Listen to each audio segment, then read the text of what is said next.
Alrighty, it's that time again. hmm Today is going to be an interesting show. Yes, a very interesting show. Matter of fact, as we can take a look here, we can end up saying that today we're going to be talking about no Chinese in a Korean cafe, immigration crackdown, expat honeymoon, and the worst Philippine expat ever. Yeah, we're going to talk about this stuff, and it's going to get pretty interesting. Hey, everybody, I'm Steve here, the retired hobby tech guy, American expat here in Korea. I ended up, a little bit of background.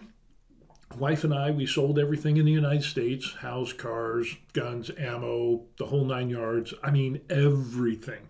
We took a couple of suitcases. We left the United States, and we ended up retiring here in Korea. With that being said, some people have asked, how can you retire in Korea? You must be one of those rich people, those hoity-toity people that have a ton of money and, invest $500,000 or more into the Korean economy and a business that's not even counting the income requirements.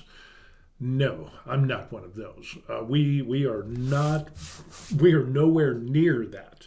What we were able to do is to get a visa and stay in Korea because of my wife's nationality. She was born and raised in Korea, was a Korean citizen, and then we met, our eyes locked across a crowded room. We fell in love, blah, 35 years later, we're still going. And yeah, it's apparently I was trainable, so she's keeping me. With that, she became an American citizen, and when we started looking at overseas retirement destinations, nothing really clicked. And looking at the Korea retirement visa, you had to have tons of money to invest in a Korean company or whatever, and that just wasn't us. Terry, hey Terry, good morning, or good evening, sir. Terry's a longtime viewer, so we appreciate that. Yeah, we're just kind of going over some of the background of how the wife and I were able to get visas to stay in Korea and retire, even though we're not using the Korean retirement visa. And that is because of my wife's Korean ancestry. As kind of like a returning Korean, or somebody has Korean ancestry, provable by documents, like her Korean birth certificate, family register, so on and so forth. She was able to get an F4 visa. That F4 visa would allow her to come to Korea for a period of 3 years, and then I think it's like every 3 years we have to redo that F4 visa. And I am able to stay because I have an F1 visa, and I think the name has recently changed for the visa, but it just means that I am a spouse of a person who has an F4 visa, and so I get 3 years. And every 3 years I got to redo the visa. It's no big deal, or 5 years or whatever it is. I think we're coming up on a renewal or whatever. So that is how we're able to stay in Korea. And currently at this time with immigration, there are no, we could stay as long as we want, as long as I keep my nose clean. And so far we've been doing pretty good with that. Terry says we'll be working on that soon. Yeah, it is a very interesting thing. And a lot of people ask me that are in similar situations if I would do anything different, or if we would do anything different. We came to Korea on a tourist visa, and it was like, okay, well, we'll show up, and once we get on the ground here in Korea, within a week, we should know whether we want to do this or not. Worst case scenario, we didn't, and we would just go to Thailand or some other country and just kind of chill out for a while and figure out, have a plan B. Our plan B was going to be Thailand or maybe Philippines. But we got to Korea in less than a week. We realized that, yeah, this is where we want to be. And so while we're on our tourist visa, which is a 90-day visa, we applied for the F4 and the F1 visa. And that was actually in October 3 years ago. We came to Korea on 1 October 3 years ago. And it's like the 28th or 29th of October right now, so we're just over 3 years. It took 2.5 months to get our visas approved. Now, some people email us or email me and ask you, well, isn't that kind of tight? What happens if it went over? Would you have to leave Korea and whatever? No, no, that's not the case at all. When you put in as you're a tourist here in Korea and you apply for a visa, whatever visa that you're on or status is put on hold until they get the results of your visa application. So if our visa application for the F4 and F1 visa took 3-4 months, it's no big deal because it'd be like, oh, you're going to overstay your tourist visa. No, all of that is put on hold until you get the final determination or ruling on those visas. So for us, it took 2.5 months, which wasn't bad. And again, it went from October, like the first week of October, until the day after Christmas is actually when we got our Korean registration cards. It used to be called your ARC card, alien registration card, but then apparently nowadays the word alien is offensive, so now they call it a Korean registration card. And so yeah, we've got those, and yeah, Korean on one side, English on another, and that gives us the ability to get permanent Korean cell phone service. We're, be able to get a bank account, things like that, things that are really kind of helpful here in Korea. With that being said, people have asked, do you have to have your KRC when purchasing property in Korea? No, you do not. You have to get permission as a foreigner to buy property in Korea, but it's just like a one-page form, boom, and it's not a big deal. There are some crackdowns on foreigners buying property, especially in certain areas of Seoul. But since we don't live in Seoul, it's not a big deal. And again, it was personal residence. We bought our apartment. I bought the apartment here. So when I do see people from time to time saying, no, foreigners can't buy property, or you have to have your KRC, and no, you don't. No, you don't. There's people that buy property here in Korea without even setting foot in Korea, according to a few realtors that I've talked to. So, yeah, and I bought property in Korea, and it was after we got our KRC, of course, but it doesn't mean that you have to have your KRC. There are people that buy properties on tourist visas, and some people buy property without even coming to Korea at all. So, it's unfortunate because I've met and run into some expats that put out some bad information in regards to Korea. I ran into an individual that was like, no, foreigners can't buy property, blah, blah, blah, blah, blah, and whatever. And it's like, well, how did I buy my apartment? The apartment's in my name. I bought it in cash. Boom. So what do you mean you couldn't buy, you were not allowed to buy property? I don't understand.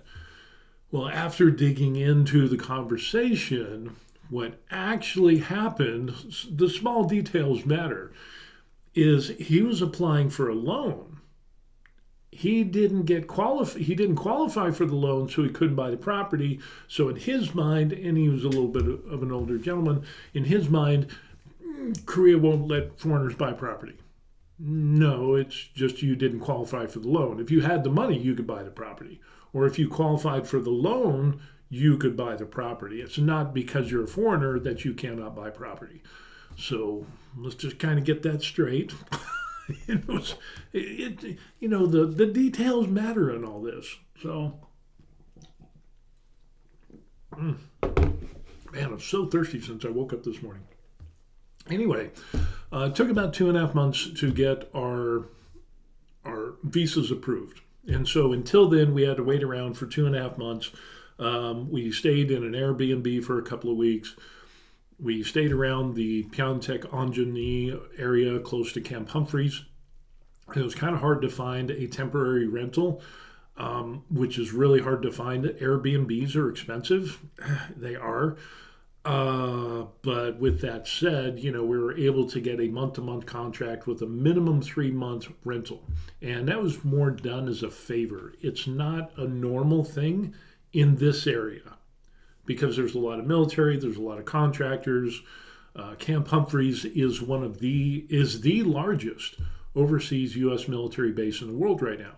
So nobody wants to rent short term. They all want to get, the military, their families, the contractors to do long-term rental for like a year, 2 years, and so on and so forth. But we were able to get a month to month with a minimum 3 months. And so I think we ended up staying like a month and a half, maybe 2 months. I think it was 2 months that we stayed. And then we found the apartment. We ended up buying it after we got our KRC.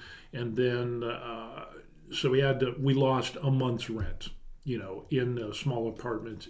And it's like, we kind of knew that was going to happen. There was a good possibility of that, especially since we were paying in cash and buying our apartment. We didn't need financing, so that would minimize, the time that it would take to get everything approved. Oh, they've got money? Boom, here. And it was locked in quick. With that, there are some things that you notice as being an expat here in Korea. And we're going to talk about this, but there's a lot of different things when you live in a foreign country, and you'll get caught up in some of the things in the place where you live. It's just stating a fact. You cannot be isolated from everything.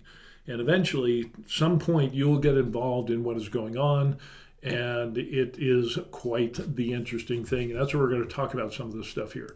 Therapist, hey, master therapist is coming in, says good morning. He's an awesome dude. We're talking about some things about being an American expat here in Korea. And today we're going to talk about no Chinese in Korean cafe. Oh, no. We've talked about racism before. And yeah, this is one of those things where it's like, let's just set the stage. Like any business in the United States can refuse service from anybody, for anybody, It's just the way it is. If it's, we kind of have that law. There are particulars and so on and so forth.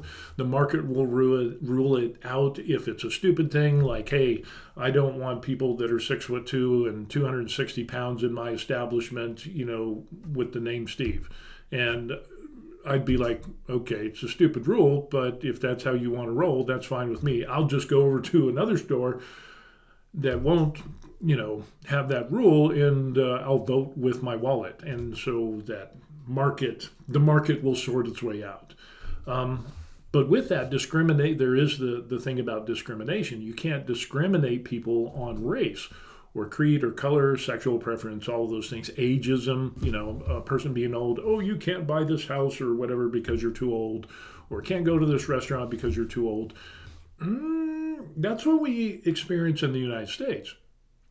And being involved in real estate investment and housing and rentals, having a couple of businesses, being in the United States military for over 20 years, working for the state of Colorado, I see a wide gambit of people being refused service. That's not racism, okay, or any of those protected areas. People have been refused service mostly for being jerks and disrupting business operations and just disrupting other customers within a business or a restaurant or things like that. You can be trespassed, you can be the whole 9 yards. But this is interesting, so we're going to take a look at this. No Chinese cafe sparks racism ahead of the APEC meeting here in Korea. And this is kind of an interesting little thing. This is on Instagram. We do not accept Chinese guests. Ooh, and that was on an Instagram thing. A cafe in Seoul, trendy Songsu-dong district, has sparked outrage after posting a message on Instagram saying, "We're sorry, we do not accept Chinese guests." It triggered heated discussions of discrimination and anti-Chinese sentiment in South Korea just days before the Asian Pacific Economic Cooperation Summit. Yeah, that would probably get some airtime. The post drew attention after Henry, a Chinese influencer living in Korea with over 190,000 followers, condemned a cafe on social media. It's 2025 and racism still exists. In his video entitled "Do Korean Cafes Openly Discriminate Against Chinese People?" went viral on Instagram and Chinese platforms, prompting widespread commentary on the potential rise of xenophobia in South Korea. Global embarrassment. While a few users speculated that the cafe might have had prior issues with Chinese customers, the vast majority condemned the decision as blatant racial discrimination. The cafe owner defended the decision, saying Chinese customers changed the atmosphere. I fear crimes involving Chinese nationals. The owner added that the rule would remain in place until anti-Chinese social tensions ease, despite acknowledging that Songsu business rely heavily on Chinese tourists. Your business is in with a lot of dependent on Chinese, so we're gonna not allow Chinese in? Really? That's what we're doing? It's like, okay.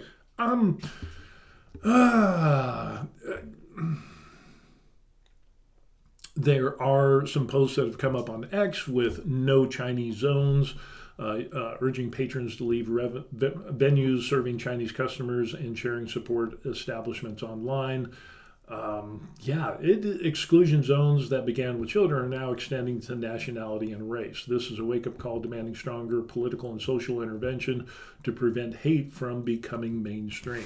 Now, for those of you who don't know, I have talked about very different things that happen here in Korea. I have seen restaurants that say no foreigners, or clubs that say no foreigners. Okay? I don't really care. If they don't want my business, I am not offended in any way, shape, or form. All the people that I know that are expats here that I have brought up this situation to ask how they think and would they be offended, they all say that no, I would just go to some other restaurant or some other club. There have been restaurants that have signs that say no seniors. So, no seniors. What is the reason behind that? Because they had a number of seniors in there that would get drunk and stupid, and so they just made a rule that says no seniors, period. I can kind of understand that, but again, the market is going to do that, but it's rare that you see that. And then the other thing that we end up seeing is no kid zones. So there will be cafes, especially cafes and coffee shops, that will say no children allowed. And Lord, oh good Lord, do we get the military dependents just rising up their pitchforks and bats and all those things, decrying the discrimination against children. Okay, hold on a little bit. Let's back up a little bit and I'll explain. Cafes and coffee shops here in Korea, you have a number of cafes and coffee shops that are pro-children. They have children play areas. They allow anybody and everybody coming into the coffee shops, and yet there's other coffee shops that don't allow children at all because as an adult, they want to have coffee in a place to get away from the kids and have adult conversations and not hear screaming kids, which generally Korean children are pretty well behaved, but they can be unruly at times, but generally not as much as American children, in my opinion. So with that, these dependents and certain foreigners will decry and say, oh, it's discrimination and ageism and whatever. And it's like, no, they want to have an adult venue where adults can drink coffee quietly and talk and whatever. There are also coffee shops that I have personally been to that the first floor will allow anybody and everybody and children. And the second floor, no children allowed. So you get the best of both worlds. So, it's kind of really interesting. Ferrithus pops up and says, crime with an entire nationality. Yes, that's blatant xenophobia. Yeah, because really what you're doing is you're saying that everybody, say there are some bad examples of people from a certain nationality that made some bad decisions and did some really stupid and egregious stuff. But now you're going to take that and say, well, that entire nation and all the people like that are exactly like that. yeah, that's not right. We should judge each other on each other's actions on a case by case basis. Uh, it happens when you have foreigners, whether they're European or Caucasian or African American or Chinese or Japanese or whatever. There's a time where Korea and Japan didn't really get along because of the Japanese occupation in Korea. And ooh, yeah, Japan did some pretty egregious things. So there's some hard feelings against, between the two countries. But over time, that has subsided, and people have come to the place where they say, you know what, I'm going to take everybody on a case by case basis. And I'll still call out stupid, but I'm not going to judge an entire country or race because of the actions of a few stupid people. So feel free to, you can do that. But I think it's overstepping and saying that, no Chinese whatsoever. Now you might be asking, well, what is the reason behind that? And like CB says, he pops up and says there's been a little friction between Japanese small business and Chinese tourists. That is absolutely true. There are those things that happen in those situations, and it is very problematic because it's getting more and more frequent. So the knee-jerk reaction is, well, we just don't want any possibility of any problems or crime or, our staff being assaulted or so on and so forth. So we're just not going to serve any of those people. Yeah, I don't think it's right, but I do understand the knee-jerk reaction to some point. You touch the stove enough and get burned, or the stove touches you and you get burned, you're going to run away from the stove or not let the stove inside your house or business or whatever. Ferritha says, guess in their constitution doesn't have any protected attributes like the U.S. does. They do, but it's not enforced, or it's different. It's kind of like they have self-defense laws here in Korea, but they're not the same as the United States. They still have self-defense laws, but to defend yourself the way I would in the United States is totally different and would be considered illegal in Korea unless I was totally cornered in and I had no means of escape. And I was in fear for my life, which is vastly different than the self-defense laws that we have in the United States.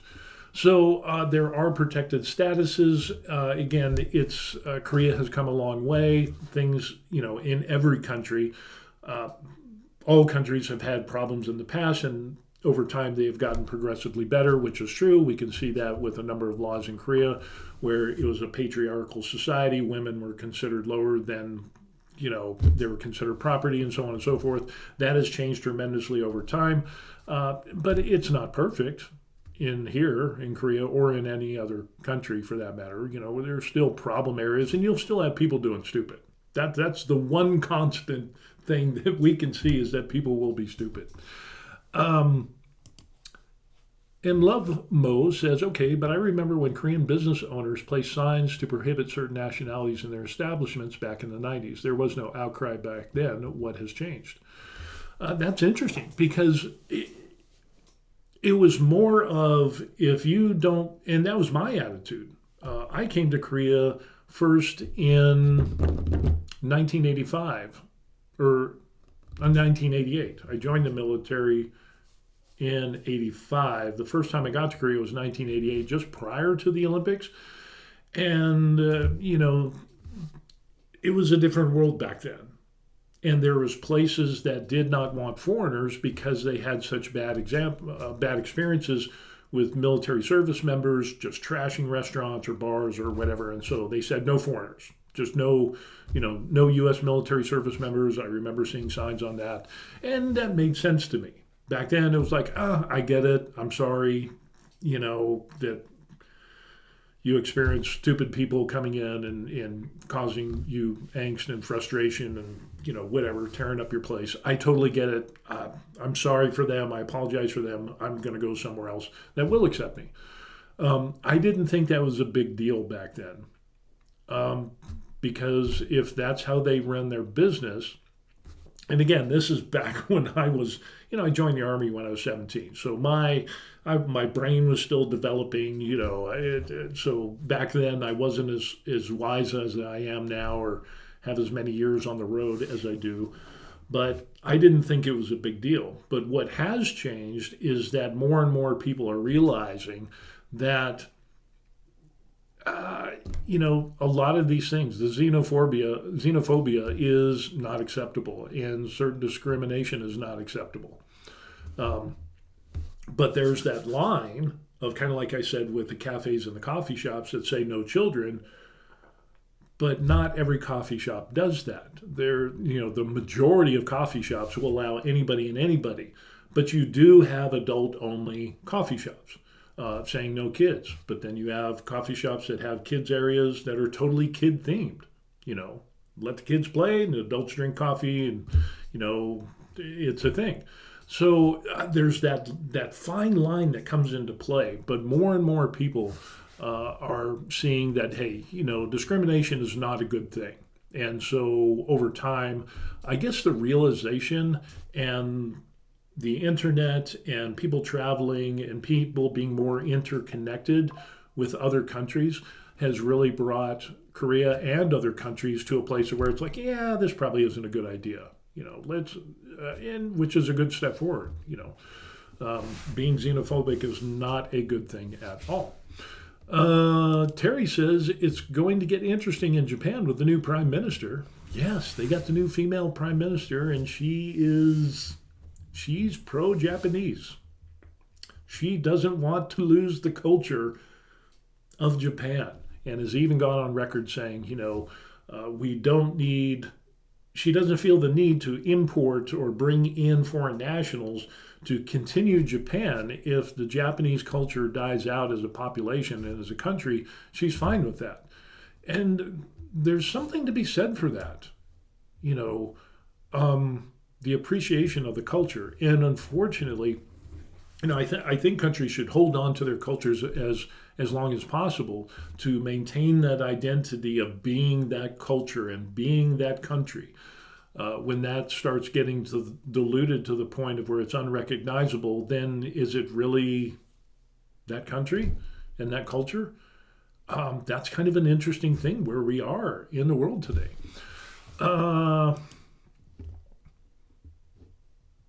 Takachi was a metalhead in her younger years. Oh, wow, really? Wow, interesting. But yeah, there's something to be said for guarding the culture and the culture that you have and safeguarding that and passing that on generation to generation. When we start diluting things and stripping away culture from our identity and from who we are as a people, regardless of what country you come from, I think that's a disservice. Because then you're really losing the ethnicity that from each and every country that really just shows, we're like a bag of Skittles is what it comes down to. We got so many shapes and colors, well, maybe not Skittles, but we got so many shapes and colors that it's amazing on what we can see in other countries. And I've traveled to Taiwan, Thailand, Japan, South America. I've been to a few countries down there, Mexico. Where else have I been? A couple other places. But, and obviously here in Korea. But it's to see the culture of all those different countries and all the different peoples and all the travels that I've done, it really just kind of, I don't know, it's really neat. And if you don't let people experience different cultures by having signs and saying, if you're of this race or this country, you can't come in and eat here or whatever, you're going to lose out on some of that. But again, there are stupid people. Now, you might be asking why some of these people and why some of these businesses are banning and saying no Chinese or whatever. What is the reason behind that? Well, obviously, because we're having some Chinese people come over here that are acting the fool. And it's kind of problematic. So we're going to take a look at a little bit of a reason why. Chinese tourists spark outrage with smoking and public defecation incidents during the holidays. We recently had a Chuseok holiday, which is a Korean Thanksgiving. It's about 8 or 9 days long, where everybody goes back to their hometowns, big holiday celebration, and we get a lot of tourists. Korea has recently kind of opened up and gave a big push towards Chinese tourism in Korea. And yeah, it ends up here. Mr. A, who runs a barbecue restaurant in the metropolitan area, according to him, around 9:30 p.m., 7 Chinese customers entered his restaurant. While Mr. A was in the kitchen, 2 of the customers lit cigarettes inside the dining area despite being told no smoking. Instead, they reportedly responded, "We're from China," ignored the warning. They even hid the cigarettes under the table, spat on the floor, and extinguished the cigarettes directly on the table. And then as it goes through, they didn't even bother to step on the cigarettes or put them out properly. And they had to be forced out of the restaurant because they had vandalized the restroom. In a separate incident, a Chinese tourist was caught at a UNESCO global geopark and just allowed the kid to drop trowel and defecate on a UNESCO site, a historical site. There's also lots of reports that we're seeing of Chinese that are just throwing trash everywhere. And Korea is, if you have trash, you take it with you, or you go find a trash can. You just don't go litter around everywhere.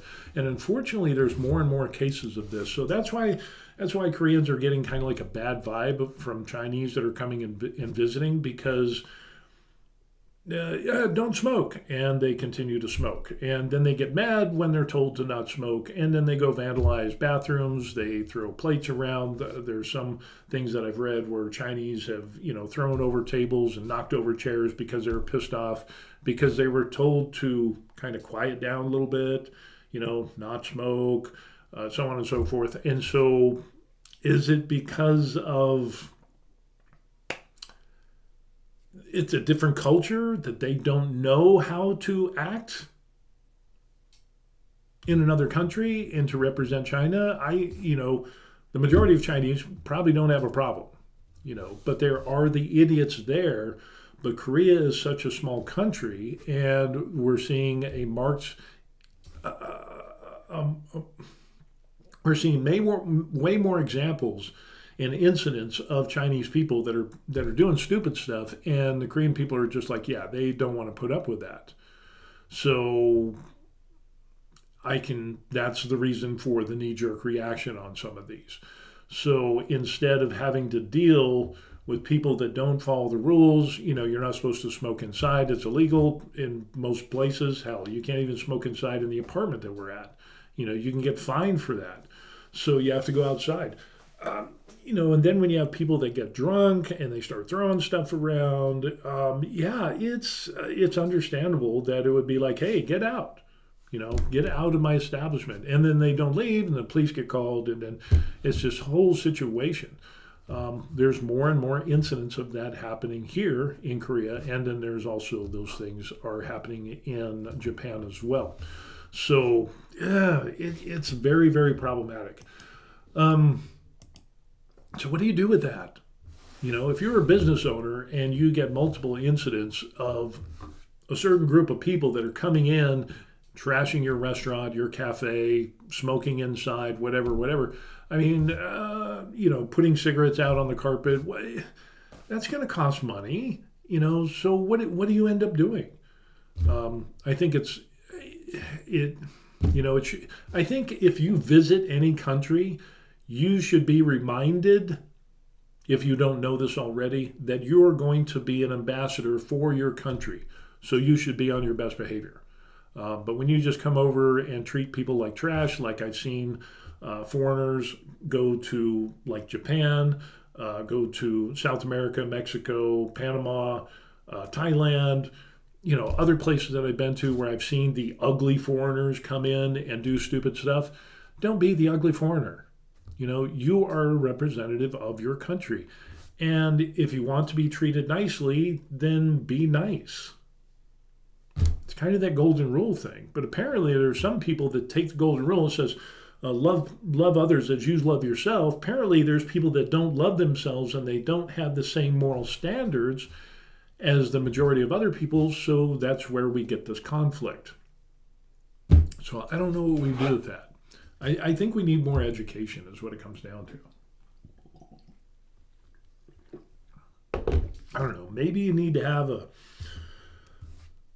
some type of video or training, or when you apply for a visa for a country, you have to watch a video that says, hey, don't defecate on historical sites, throw trash on historical sites, trash restaurants. There's no smoking in, restaurants or facilities within this country, and whatever laws are particular to that country, so that foreigners won't be the ugly foreigners. I think there needs to be more of that, and education is always a good thing.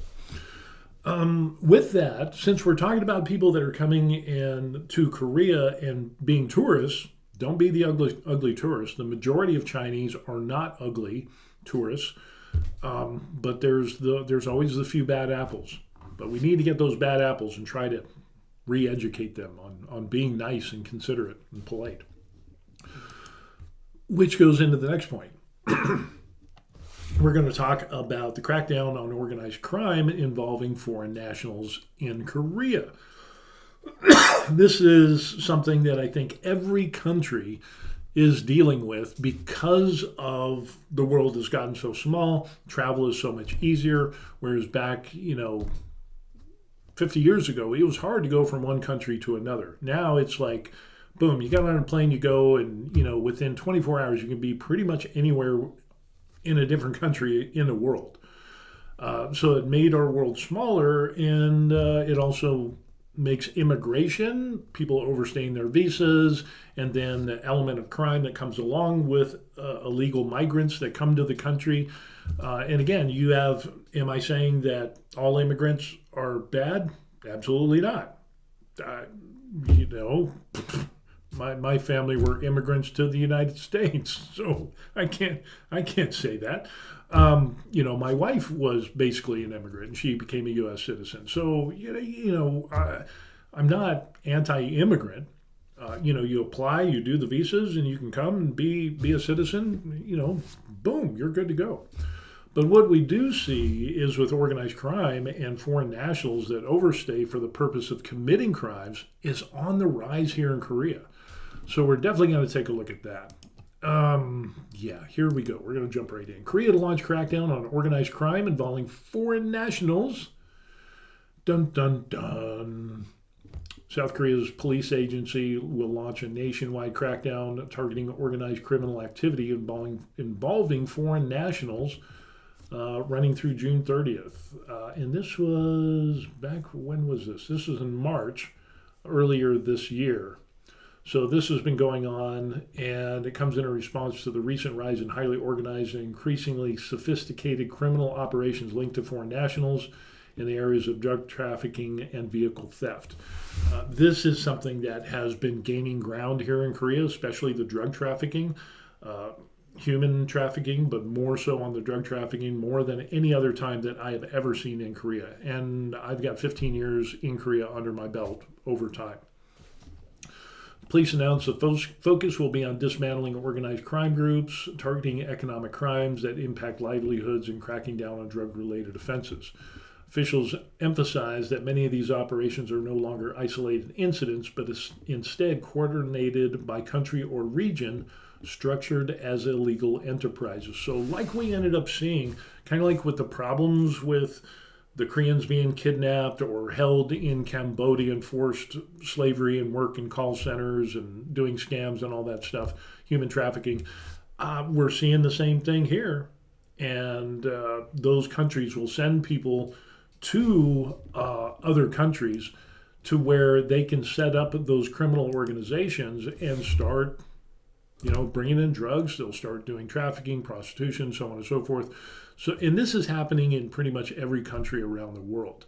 So again, part of the problems of having a smaller world is now anybody can get anywhere in a short amount of time, and you're going to get some knuckleheads. So ends up, here's an interesting Nefertum says, "Greetings, Steve. I recommend the book Tribes by Jill Kotkin, which delves into the subject of xenophobia and cultural dynamics." What did the rest of that say? China is rapidly emerging as a formidable global power. Yes, they are. And there's other countries that are at the top of the list as well. Yeah, I'll take a look into that. But without a doubt, what we're ended up seeing is that with this global world that we live on, and with the ease in which people can go and visit other countries, overstay immigration, which is really easy because it's hard to track people, once they get into a country, unless they want to be tracked or found. It's not hard for criminal organizations to get set up into a country. And whether they come in on a plane or on a boat or by some illegal means that don't go through immigration, process, it's going to happen in every single country.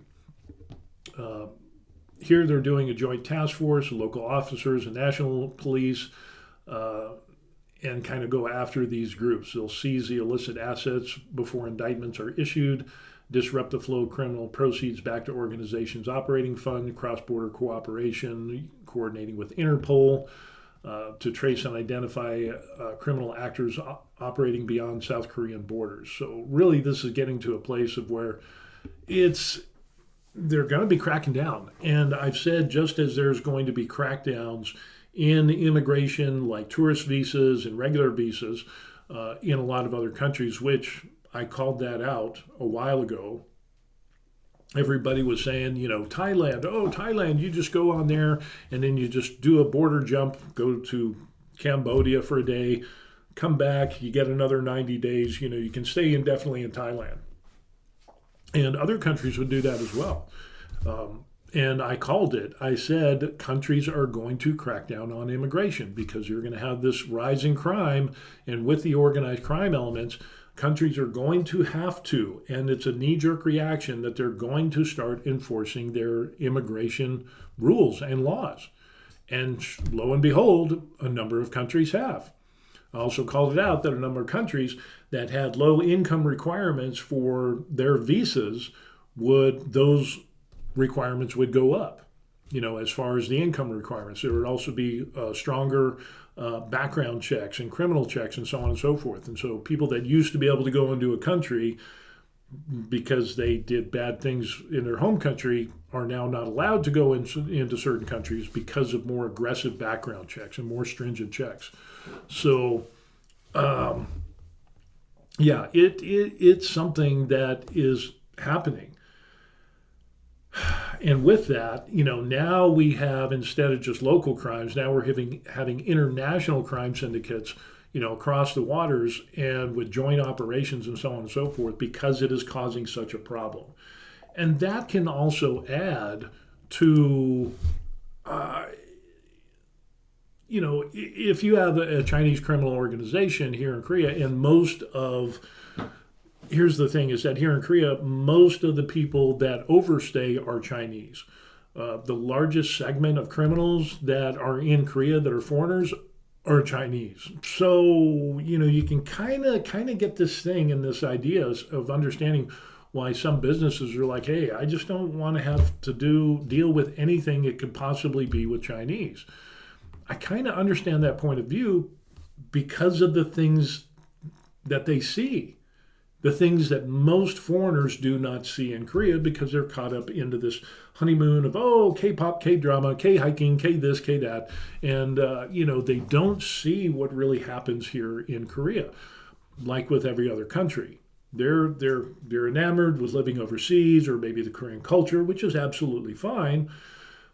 But it's not until you get boots on the ground and you start living in Korea and experiencing Korea and start looking at the Korean news and the blogs and the so on and so forth and just really being immersed in Korea as a culture, you're going to start seeing these things.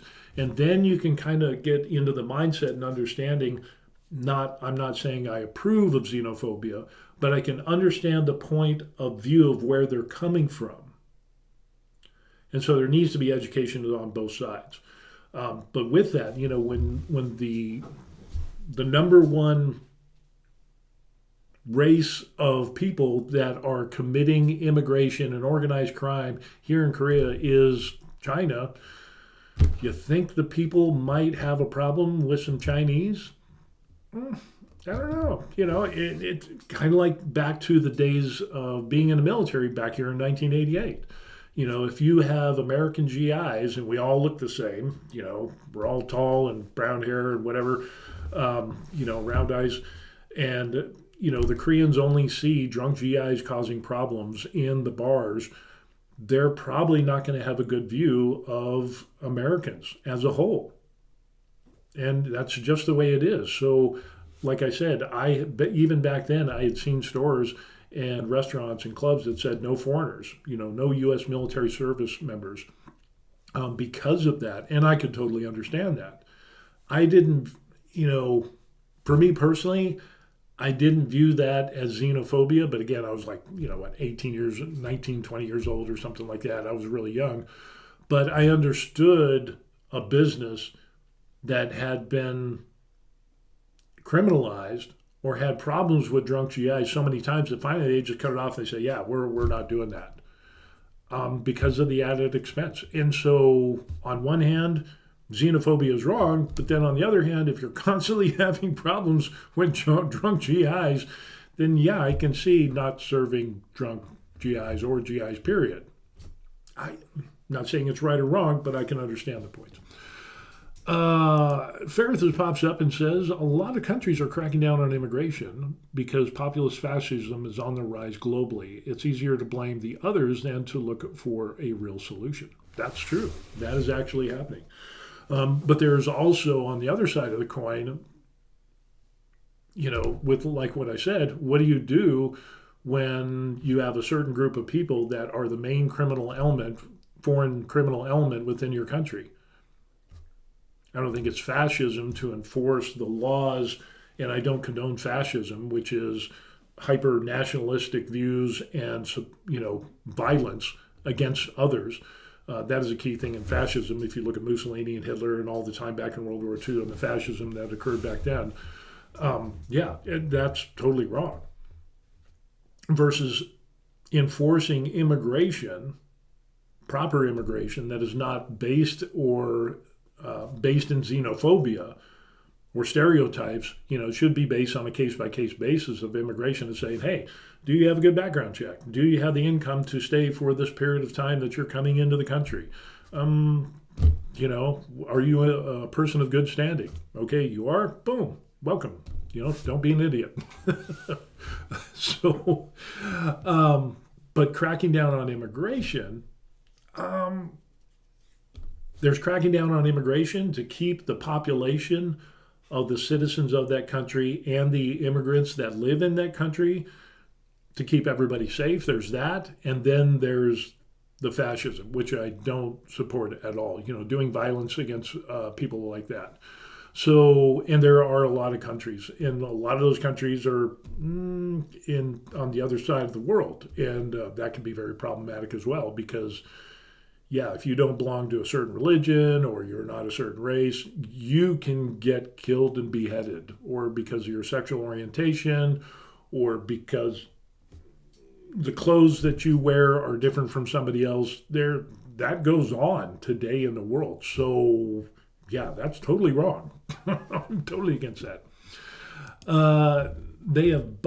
Terry says, they have busted several fake call centers in the Philippines where they're running scams and the Chinese were behind the call centers. That's very interesting because they had a number of Chinese that were in charge of call centers, not only in the Philippines, but in Cambodia and Thailand as well. So we have this international crime that is going on, and it's not just the Chinese only. There's other nationalities that are involved in call scams in India and so on and so forth.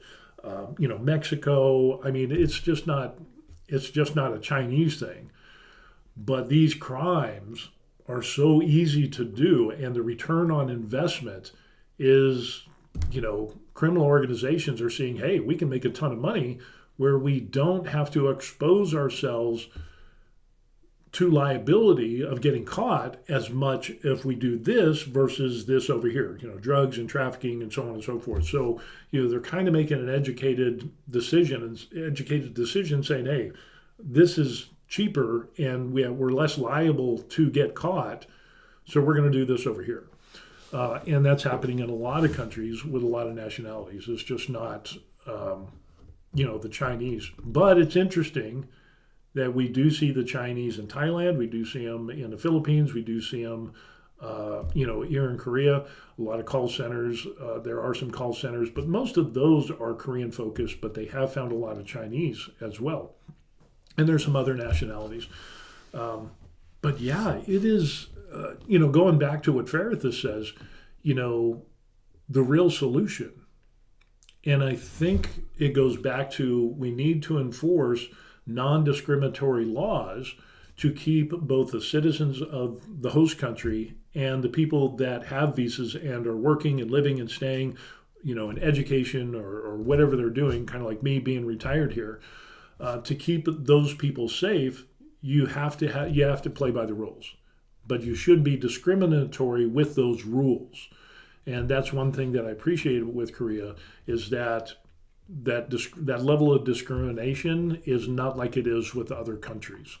And so I appreciate that. And Korea is making steps to minimize the discrimination against immigrants here in Korea, and even to the point of where if crimes are committed against immigrants that have overstayed or here illegally in Korea, that those people won't be in jeopardy of being kicked out of Korea.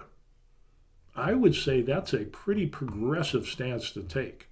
And, some people might look at that, and I find, either light is on or off. It's right or wrong. And there's no gray area. But there are gray areas, unfortunately, And so I appreciate the progressiveness of certain things here in Korea, as with other countries, but no country is perfect, because if it would, we would move there and one person would move there and ruin it for everybody, So there's no perfect country, unfortunately. If there is, let me know. I'd like to take a look at that. But I think every country has some discriminatory practices, some illegal practices, or practices that can be improved on when it comes to immigration. Mexico has some pretty rough stuff that I've been hearing lately.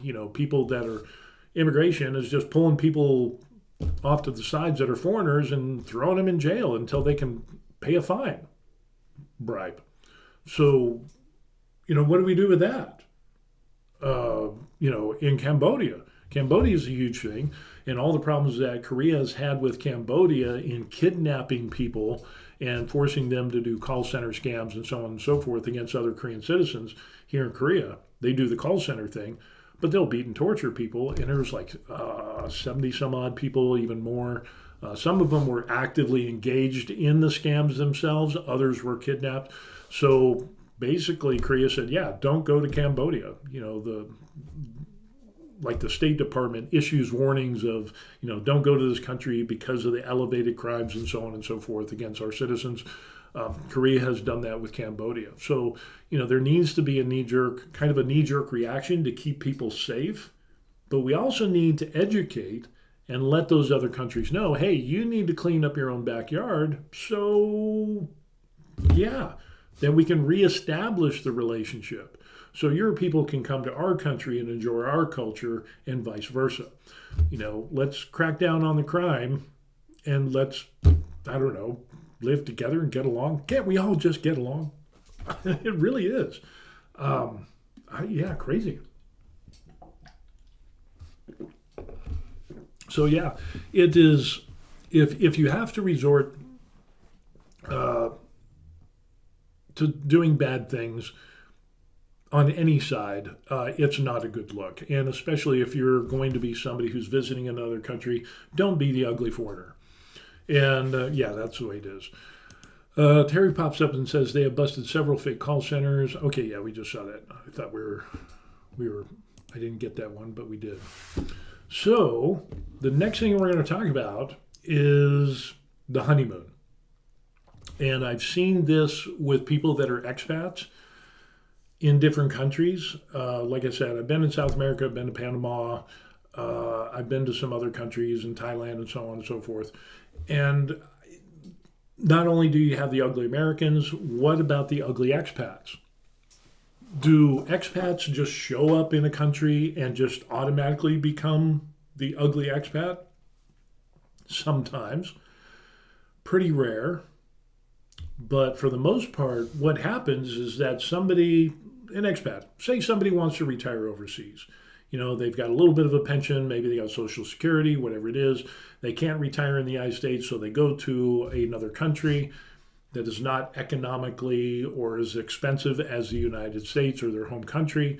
And then they go to that country, they live there, they have this honeymoon period of everything is new and different and it's exotic. And look, I'm on the beach and I'm drinking Mai Tais, or I'm in BGC in Philippines, or, I'm in Chiang Mai or Bangkok or Phuket or whatever.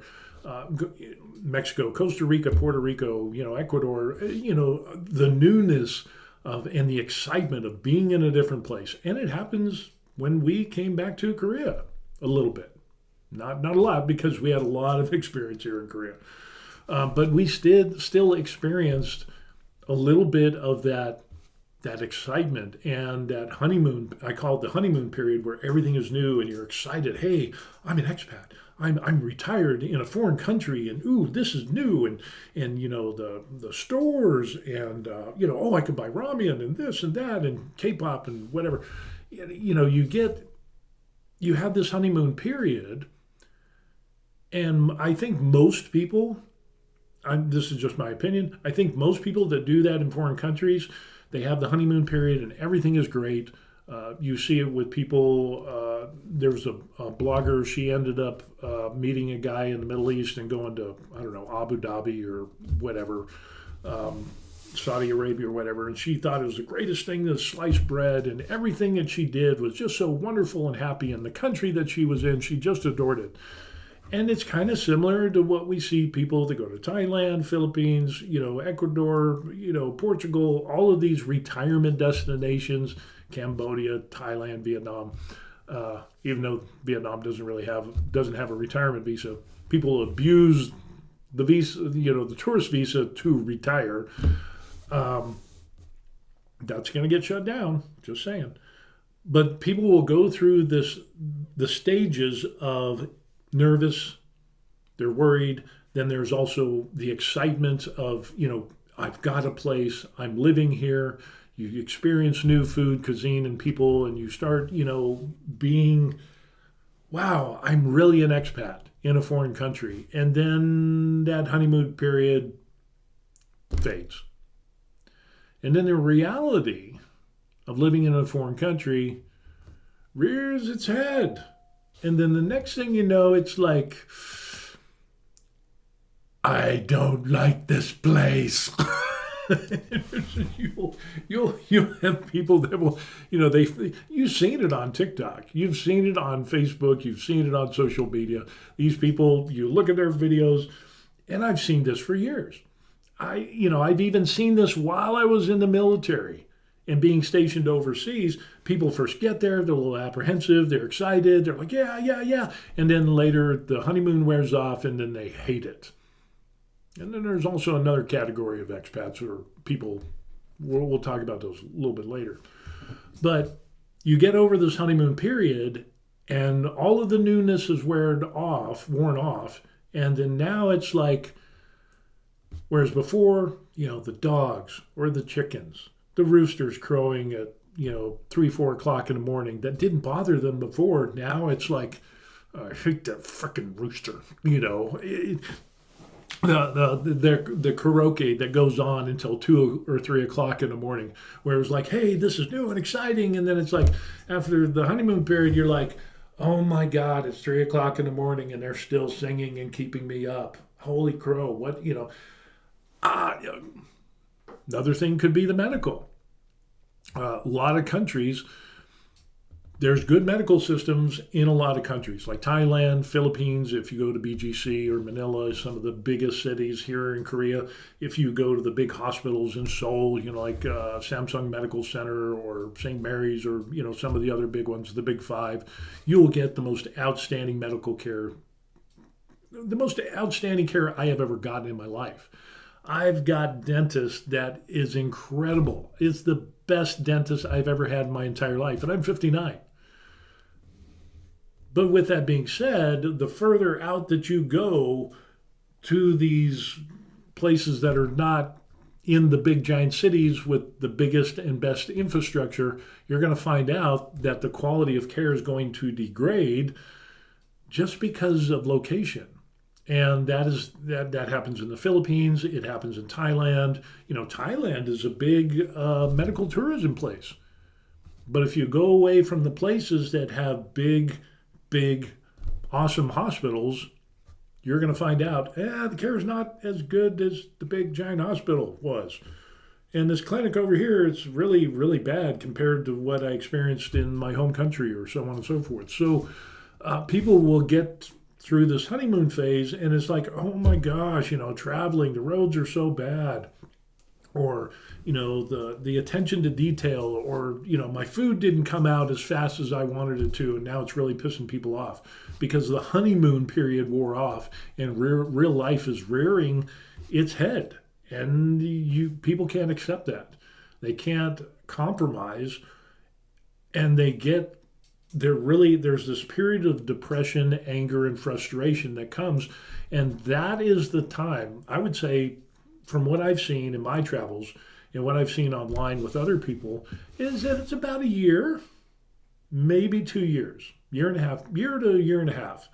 And then after that, the honeymoon is over, and then they'll start complaining. They'll complain about the food. They'll complain about the service. They'll complain about, well, they don't do this the way we do it in the States, and they're on island time. Or, hell, there was island time in Hawaii when we lived on Hawaii for a year. There was the roosters that were going off every, 3 o'clock in the morning. We lived in Aiea, which is a really nice place. We also lived in Waikiki. But when we lived in Aiea, there was roosters, wild roosters going at it. And it was like, the first few weeks, few months, it was like, okay, not a big deal. But then it wears on you. And you're like, oh my gosh, I'm ready to go kill a rooster and have some chicken just so I can have some sleep. But they're some other rooster will take his place and they'll talk to it, 3 o'clock in the morning. And then and it's just, they're all talking to each other at 3 o'clock in the morning. You're just like, oh my gosh, I hate this. And it's similar in other countries, in foreign countries as well. Philippines, Thailand, could be dogs, could be trash, could be transportation, could be weather. The weather that you think wasn't a big deal, now suddenly it's like you hate it.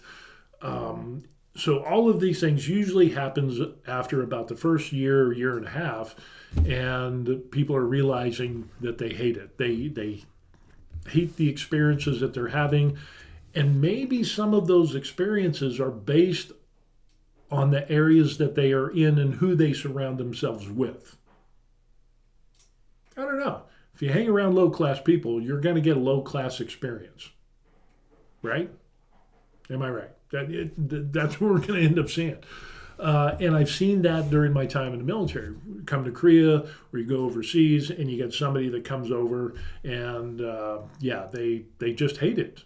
You might have a honeymoon period, but then you got the people that come over and they just hate it, no reason whatsoever. They just hate it, whereas other people will love it. I was the person that loved being in Korea. I like experiencing different cultures and so on and so forth.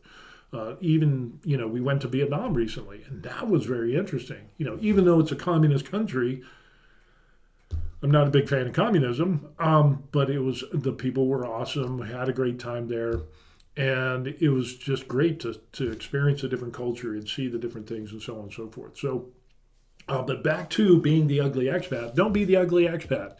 And usually the ugly expat arrives about a year and a half after they've been in that country. And I think it's dependent upon a few variables of where and how much they have available to them, what is their budget, and the areas that they go to. So if you go to areas that are around the bars and the buy me drinky girls and people offering their bodies for entertainment, just to put it nicely, you're probably going to not get a very high class experience. I'm just saying, if you hang out in the dump, it's probably not going to smell good and you're not going to have a good experience. And a lot of this that comes down, we're going to talk about the guy, the worst Philippine expat here real quick. And unfortunately, I've seen other expats do the same thing. They don't have a lot of money, so their options are limited on where they can go overseas. And then with that limited budget, they're not going to be staying in BGC. They're not going to be staying in Manila. They're not going to be living in Seoul. They're not going to be living in, close to Pyeongtaek where I live, because they can't afford it. And so with that, it's kind of a thing that in those lower poverty levels, you're going to have more crime and you're going to have more problems. That's just a fact of life. From what I've seen in my experience of traveling overseas with the military and so on and so forth, it's just a thing. And you're not going to have people that are going to have the same social norms as you just because you're a foreigner and their country may have different social norms. And whether you can get over that hurdle, if you can't, you're going to have a miserable time eventually, because that honeymoon period is over. So, and there's something to be said for the income requirement. It's kind of like with rental properties. It's kind of like, if there's a certain level, if you talk to real estate investors, there's a certain level of a rental market where a certain rent price that once you hit whatever that is for their area, you're going to get good tenants, or down below that level, you're going to get bad tenants and you're going to have problems. They're going to trash your place, so on and so forth, because they don't have, I don't know, maybe it's because they don't make good decisions, that they don't make good money and they can't afford, or, but then again, there's poor people that I know that would rent within and below those levels that I have seen and personally known and called as friends, no problems whatsoever. But more often than not, you'll have more problems with people that are poor than you do have people that have more than those poor people. It's just a thing. I'm not saying it's right or wrong. It just is. Sparky, hey, good morning. I found most expats try to fit in. That's important. Having good friends and activities is important to find a nice balance. Korea, Hong Kong, and Singapore. Pop that up again. And Singapore are so nice because safe, good food, and lots to do. And that's something to be said. You have to fit in. And to fit in, you have to educate yourself on the culture of the country that you're going to, which would include some of the rules and the laws that you need to abide by and the rules that are there. Cultural norms that are different from country to country. You might have to compromise on some of the things that you do from your home country if you're visiting, especially if you're going to be an expat in a different country. You might have to bend a little bit, be a little flexible. And then again, going back to the activities, you need to have some activities and you need to have that nice balance. You need to have friends. You need to have somebody that, people that you can hang around with and kind of broaden your horizons is what it comes down to. So, and it makes for a lot better life. And especially if your life is balanced. If you don't have enough money to live overseas to have a balanced life, it's going to be a lot rougher for you in that other country. If you don't have that balance. If you're just barely making it, just barely surviving, there's not a lot of balance when you're in survival mode. So just be aware of that. I'm not saying it's bad. I'm not saying it's right or wrong. It's just a thing. And if you are in that, and that is where you are, you need to be cognizant of that and keep that in mind. But there's a lot of things that you can do for free to be engaged with the culture and the population and so on and so forth, even if you have a limited budget. So again, it kind of goes back to like my time in the military. You can be in a crappy situation, but you can make the best of it and have really good memories.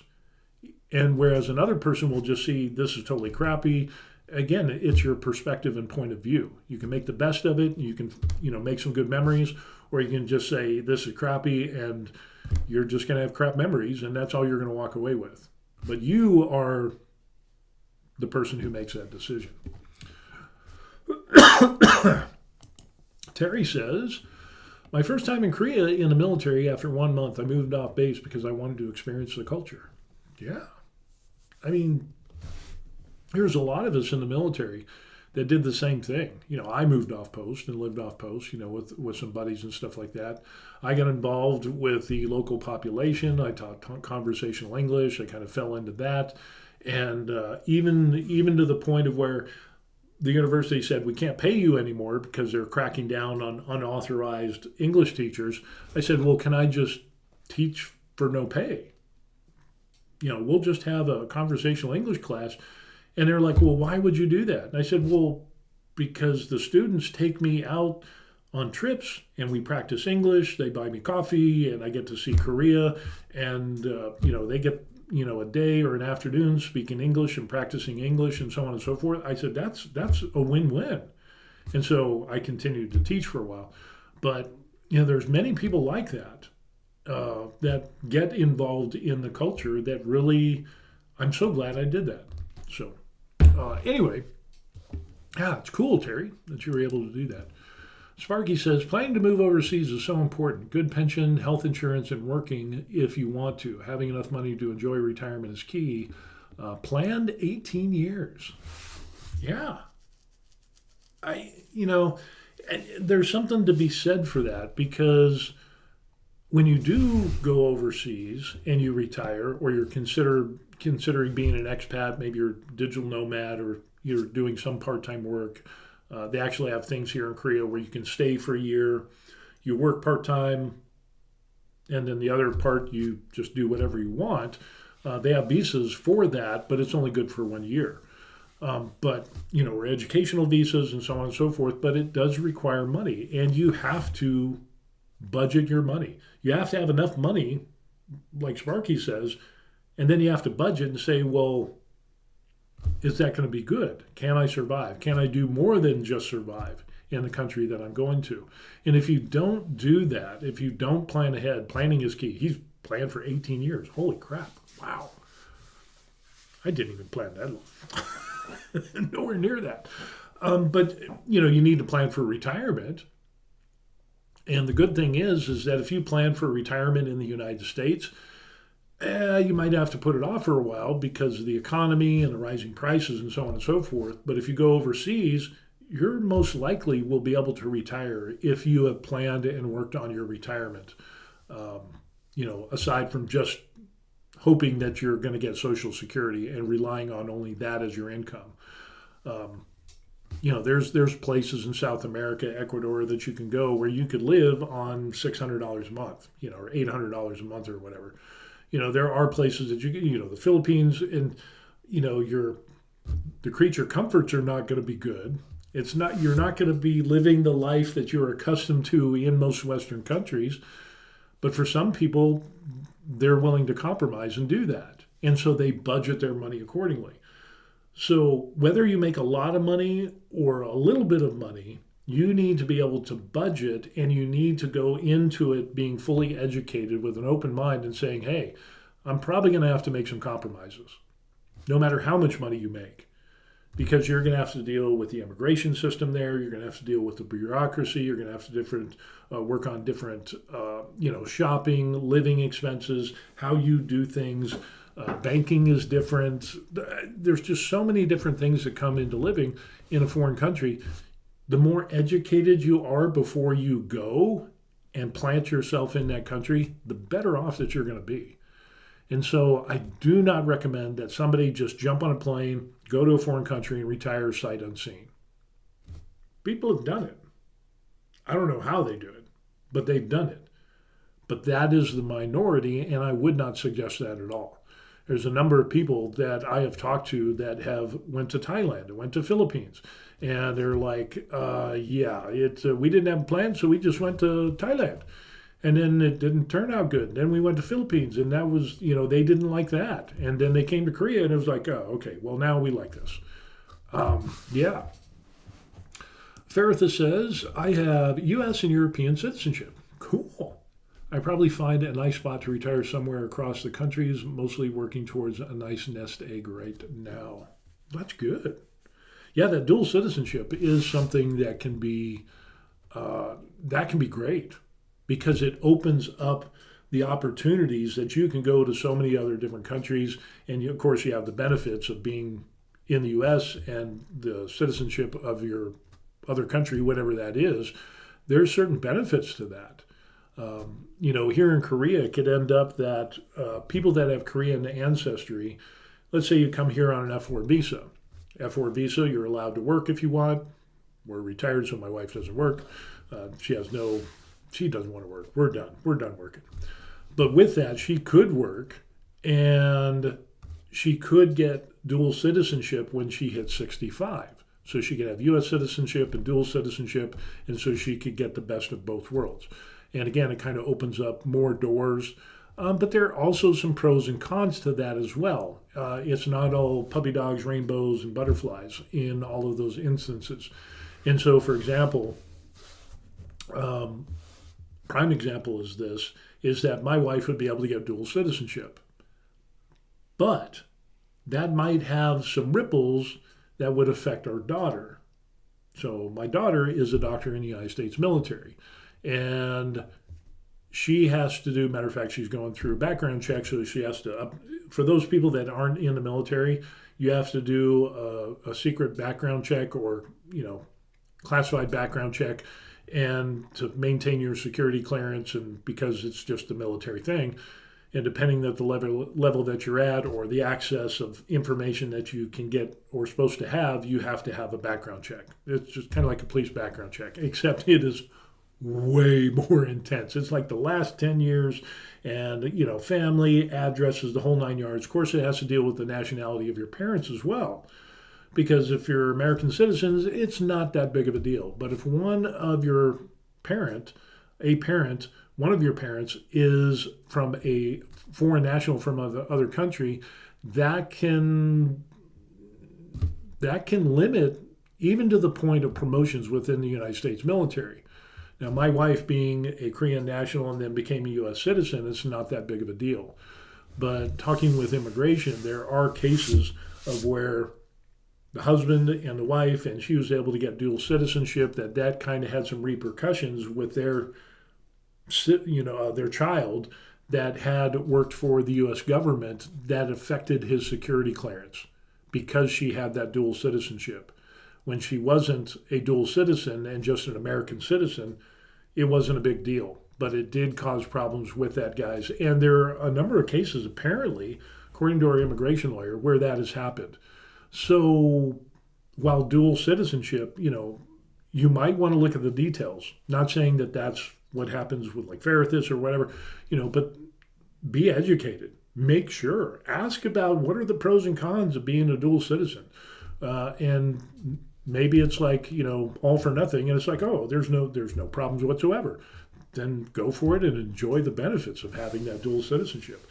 But just check to make sure, because that's a reason why right now, even if my wife could get dual citizenship, she wouldn't get dual citizenship because of the possibility that might affect our daughter's career.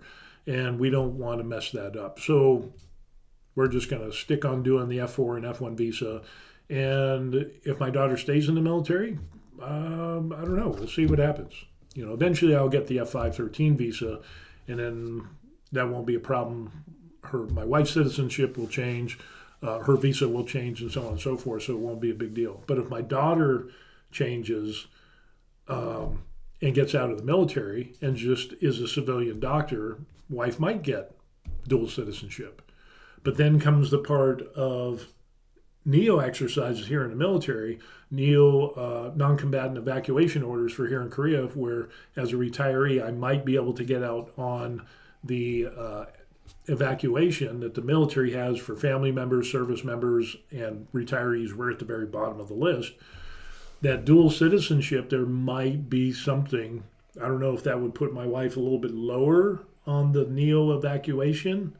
Maybe she would get evacuated or put a little bit lower on the priority list because she's a dual citizen. I don't think so because we're married. But those are questions. And even if it ends up, it's like, oh, of course not. She'll be able to get out. It's still good to ask those questions and have that warm fuzzy. Let's see, what do we have?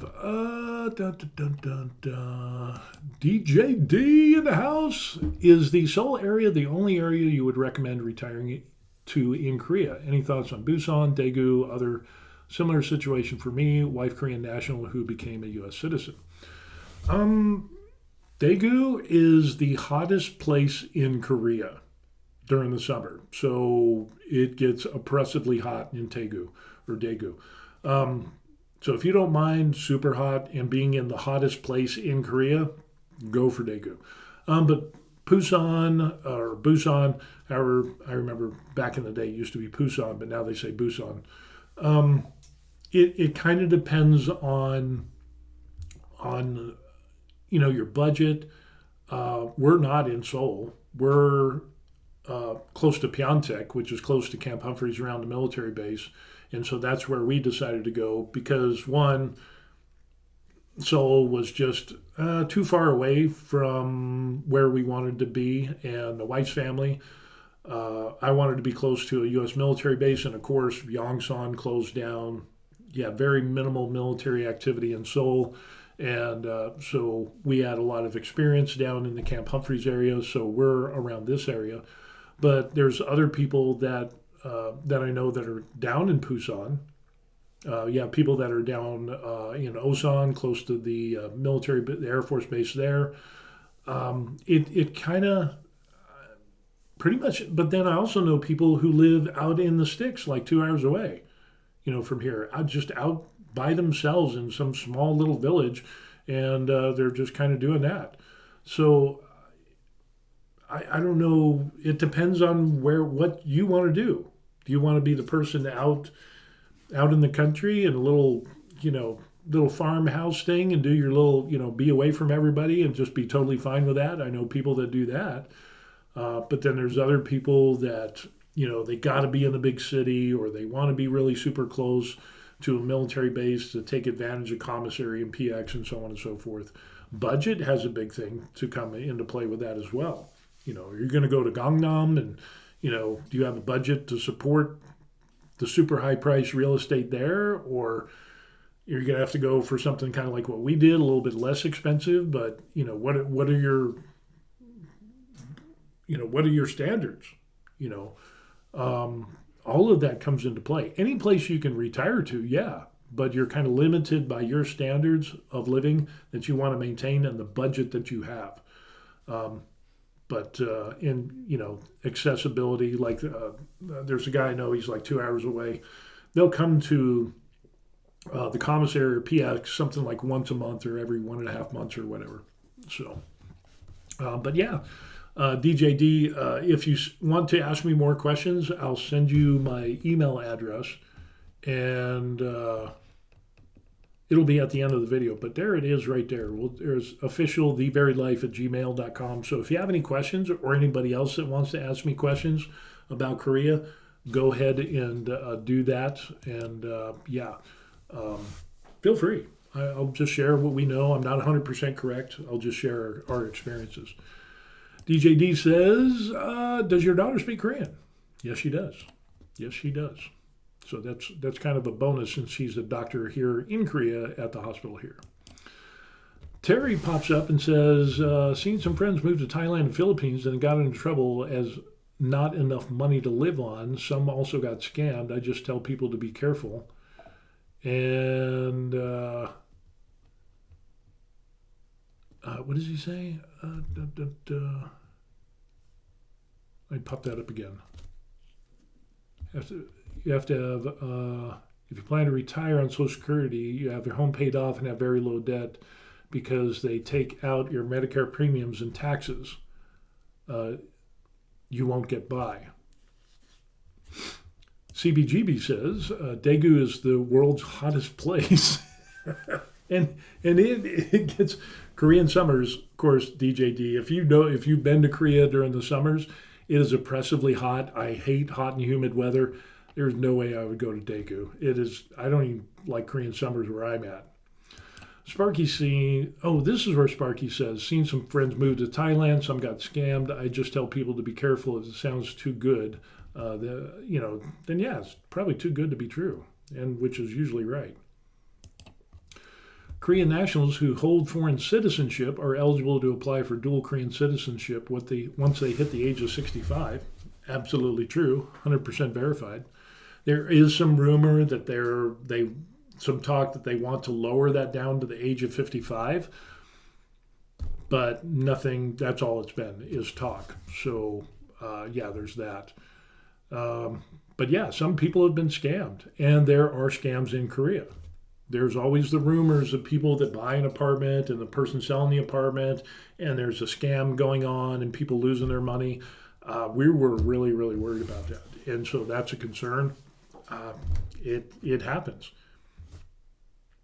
It happens in the United States. You can get scammed as well. So again, it happens everywhere. So you just need to be careful. And like Sparky said, if it's too good to be true, then it probably is. Nefertim says Korean nationals who hold the citizenship at 65. That was the last comment. Okay, cool. Oh no, here's the other one. Pix Performance, welcome to the stream. Lived in Korea most of my life in Daegu. Army, moved back to the States in 2021. Was rough at first, but turned out great. Seriously, doesn't say I could probably never retire if I kept staying as an overseas civilian. I enjoyed my time in Korea during the military and then now as a retiree. CB says just go to North Japan or even West Russia for summer escape. That is my plan.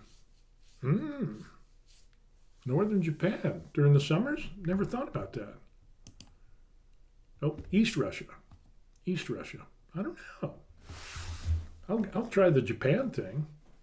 I don't know about Russia, but maybe. And then Philippines in, was it Baguio? Baguio is kind of a high mountain area. But Philippines is kind of really interesting in the fact that it's having a lot of earthquakes and volcanoes. Holy crow. I looked it up. They have like 800 a year as far as earthquakes, but it's really amping up the volcano and earthquake thing going on in the Philippines. So it's kind of like, what islands in the Philippines does not experience a lot of earthquakes? And it ends up it's Palawan. So we'll take a look at Palawan and see there. But I'll definitely go over there and do some vacation time. The worst Philippine expat. We're going to get into this. And this guy right here we're going to talk about this guy here. The life of Joey. Last night, let me move this so we can get, nope, not that way, that way. This guy over here, the life of Joey, he said in his video on TikTok, the cost to quality ratio in the Philippines does not match up. Check the tourism numbers. That's kind of interesting because his whole thing in this video, and I was going to play this video and kind of do a reaction point by point on his video and things like this. It was a rough video. This dude was complaining about everything. And when we talked about, the honeymoon period, you could look at his videos and see, oh yeah, he was having a real good time and so on and so forth. And then there's this decline and then the honeymoon is over. And then you had this video here and holy crow, he just let loose. I hate the dogs. I hate the rooster. I hate the karaoke. It's just crazy. The cost to quality ratio, and it's terrible over here. I might leave, and really talking bad about Filipinos and the Philippine country. And it's just like, but then you look at the area where he's in, obviously he doesn't have enough of a budget or he chooses to be in a place that doesn't have a lot of good people. Bad company corrupts good morals, and bad company, it's going to make you miserable. But with his video, I watched it, and I was like, holy crap, he is just letting loose. And he called expats that are saying, at least in the Philippines, they're older. And, well, yeah, anybody who retires to an overseas location, they're probably older. Hello. What are the odds? People drawing Social Security are generally older. The exception is, maybe people on VA disability or military pension are kind of, I'm only 59 and I'm not getting my Social Security yet. This guy went off.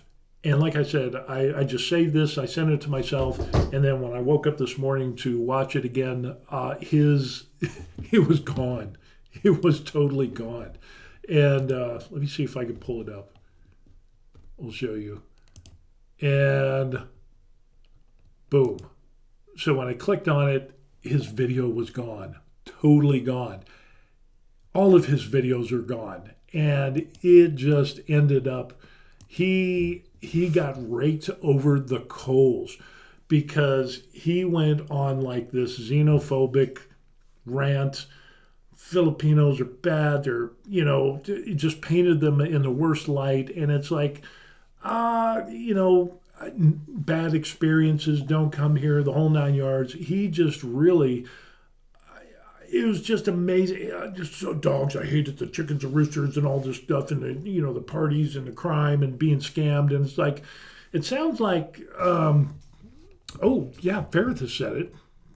Here it is right here. Sounds like someone who didn't do his homework and isn't willing to change anything about its situation. Just complain. Exactly. And I think he surrounded himself with people that might not have been good people, which is not representative of all the people of the Philippines, because there's a number of people who are awesome. Most of them are.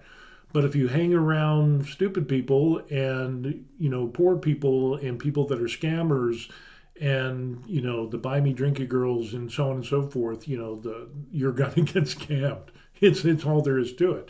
It's kind of like, how do you find a good woman? Don't go to the bars and the buy me, seriously, really? You have to ask that question. His video blew me away, and that's why I was going to do, play his video and go point by point. But that video was gone. And then, so I started searching online for his other videos on TikTok. All gone. All gone. And basically, the comments section, there's way more comments because I saved it, sent it to myself, and then I did some other stuff, went back. It exploded with comments. And the majority of the comments are like, dude, you're miserable. Leave. What, all you're doing is complaining about everything and anything, the food, the people, the scamming and this and that, and the whole night, you bet your white butt cheeks, I'm going to leave or whatever. And it was just like, holy crow. And prior to this, his prior videos, he's like, oh, Philippines is great, and this is this, and oh, look, you can do this. And so he did the typical blogger thing, and then the honeymoon wore off, and then he was faced with everyday life and living, and apparently wherever he was living, he wasn't living his best life. And he surrounded himself with a bad element of people. And you get what you pay for, It's just absolutely crazy, CB says, I only go to the Philippines for the balut. Oh, holy crow. You're a better man than I if you go for the balut. I don't think I would ever try that. You would have to pay me money, a lot of money to do that.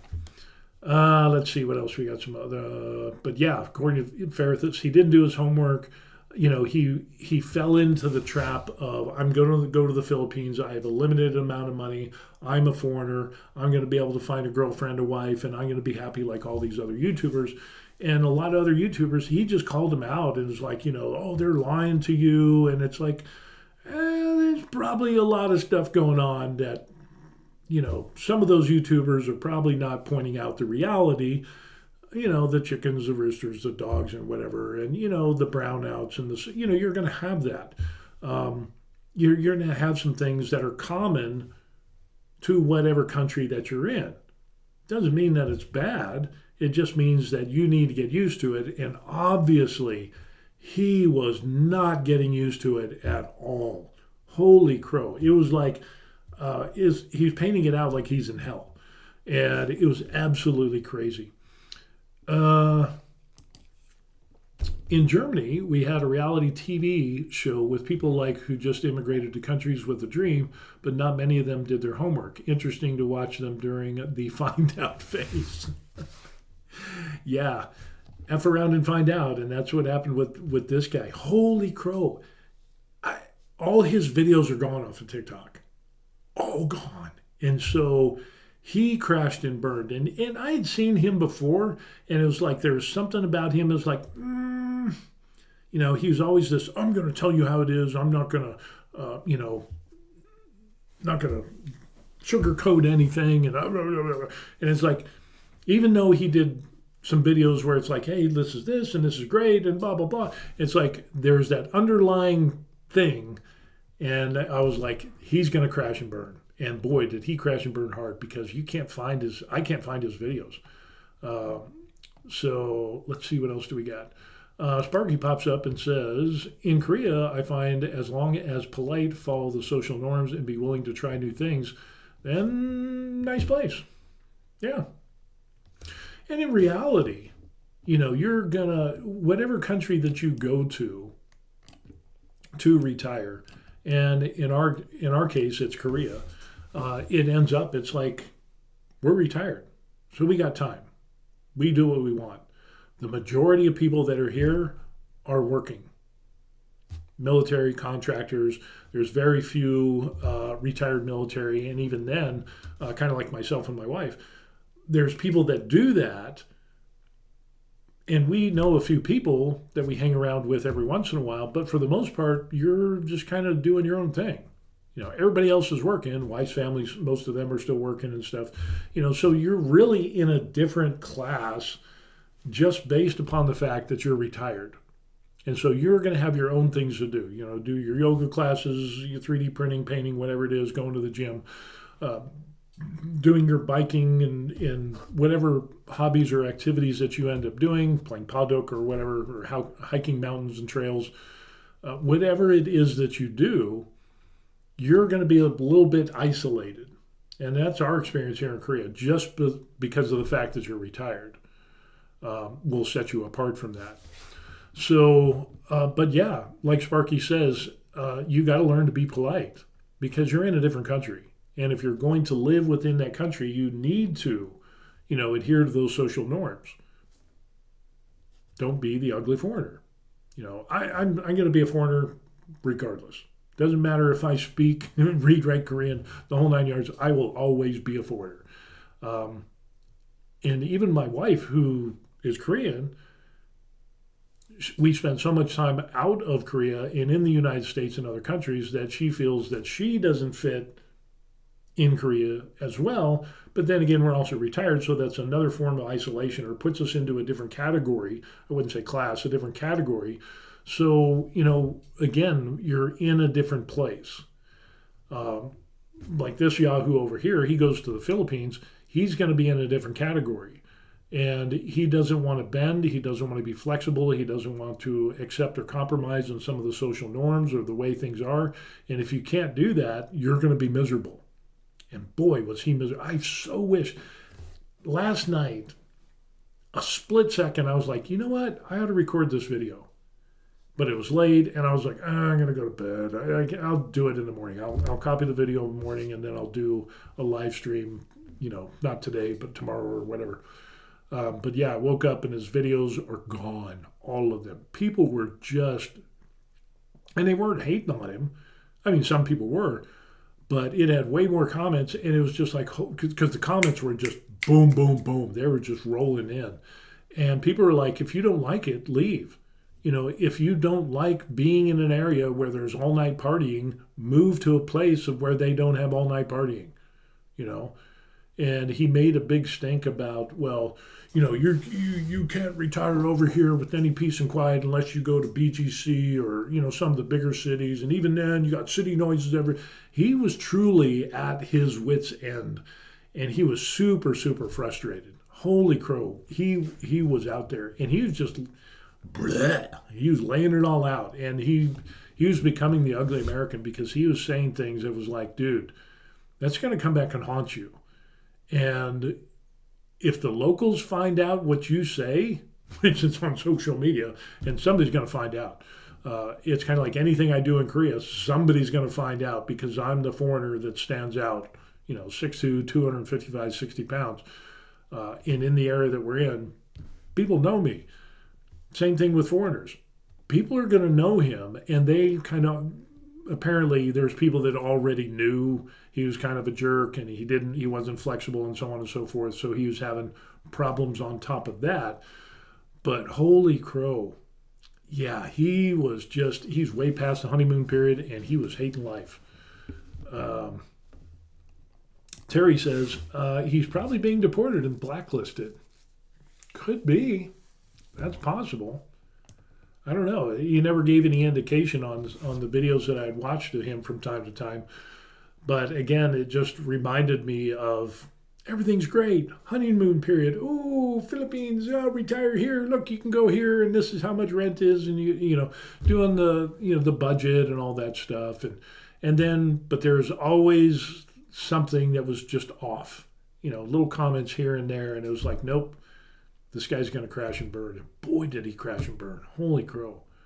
My comment, I left a comment on his video, and it's like, dude, you sound like you're miserable. Life's too short. Go find a place where you're not miserable. If you're tired of being scammed, don't hang around scammers. Put up some boundaries. Put into place of where, somebody asks you for money, it's like, oh, hell no. I don't, the only money that I give is to family. And even then, there's a bunch of family members I don't give money to. So you got to have boundaries.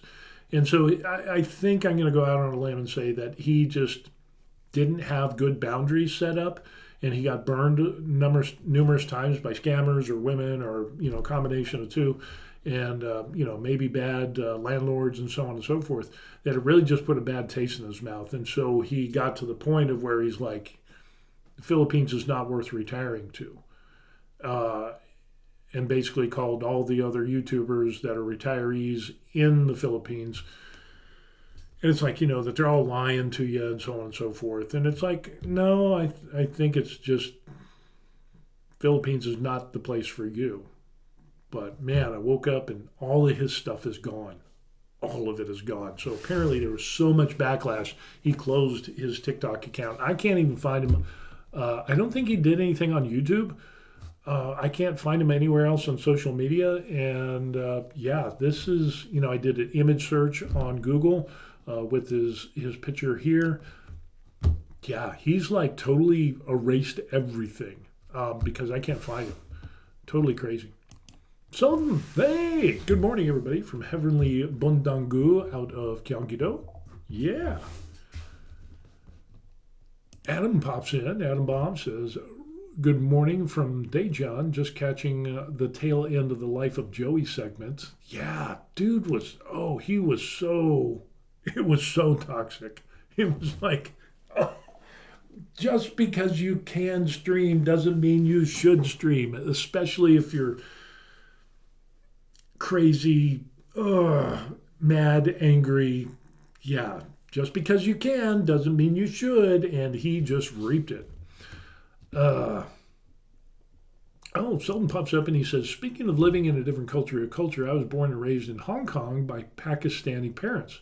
They speak Chinese natively and honestly feel more Chinese than Pakistani. Really? Wow. I didn't know that. Interesting. Yet, I was always seen as a foreigner. Probably because you look like you came from Pakistan. But I love it. I love to be a foreigner. I love to be different. Yeah, I mean, I think everybody, everybody's different in their own ways and the way they grew up. But kind of going back to Sultan is probably the same way. You know, from the discussions that we've had on my streams and stuff, he seems like a great guy, and he's nice, he's polite. He's a good person, along with pretty much everybody else that I've talked to on this stream and other people. You're all are good people. You wouldn't be like this guy here. And it's unfortunate, but some people, if you don't, I think this is another important thing, is that when you retire overseas, you have to be secure in your identity, in who you are as an individual. And I know for myself and a lot of other people in the United States that I've worked with, retired with, and so on and so forth, that their identity was tied to their occupation.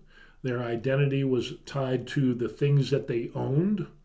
Their identity was tied to even to the sports teams, or the person that they're married to, or the religion that they followed, or whatever, or social norms. That was a huge part of their identity.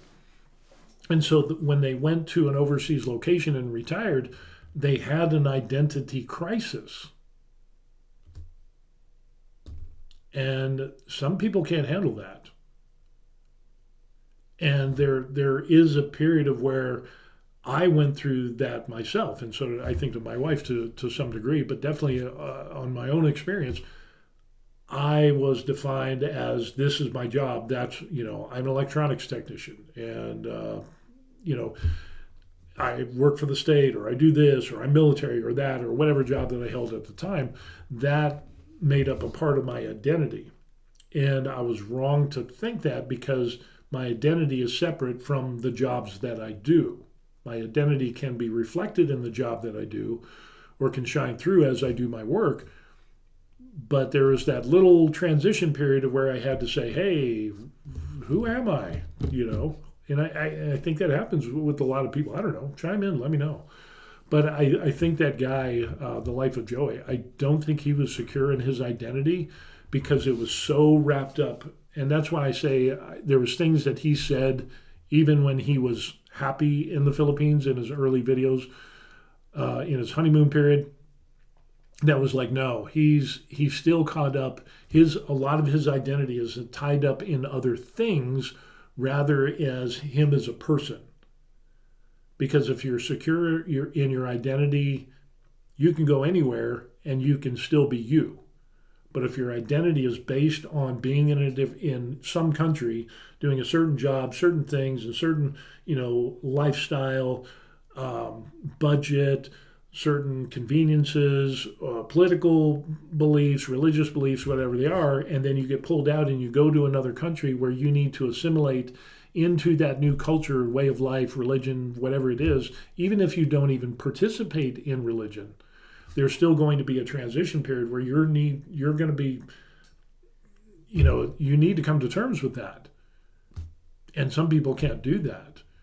And sometimes that transition is hard, because some people are so wrapped up, especially older people, you're so wrapped up, like my grandparents and kind of that generation, they're so wrapped up as in that was them. Their identity was what they did or what they worked, and it carried on for so long.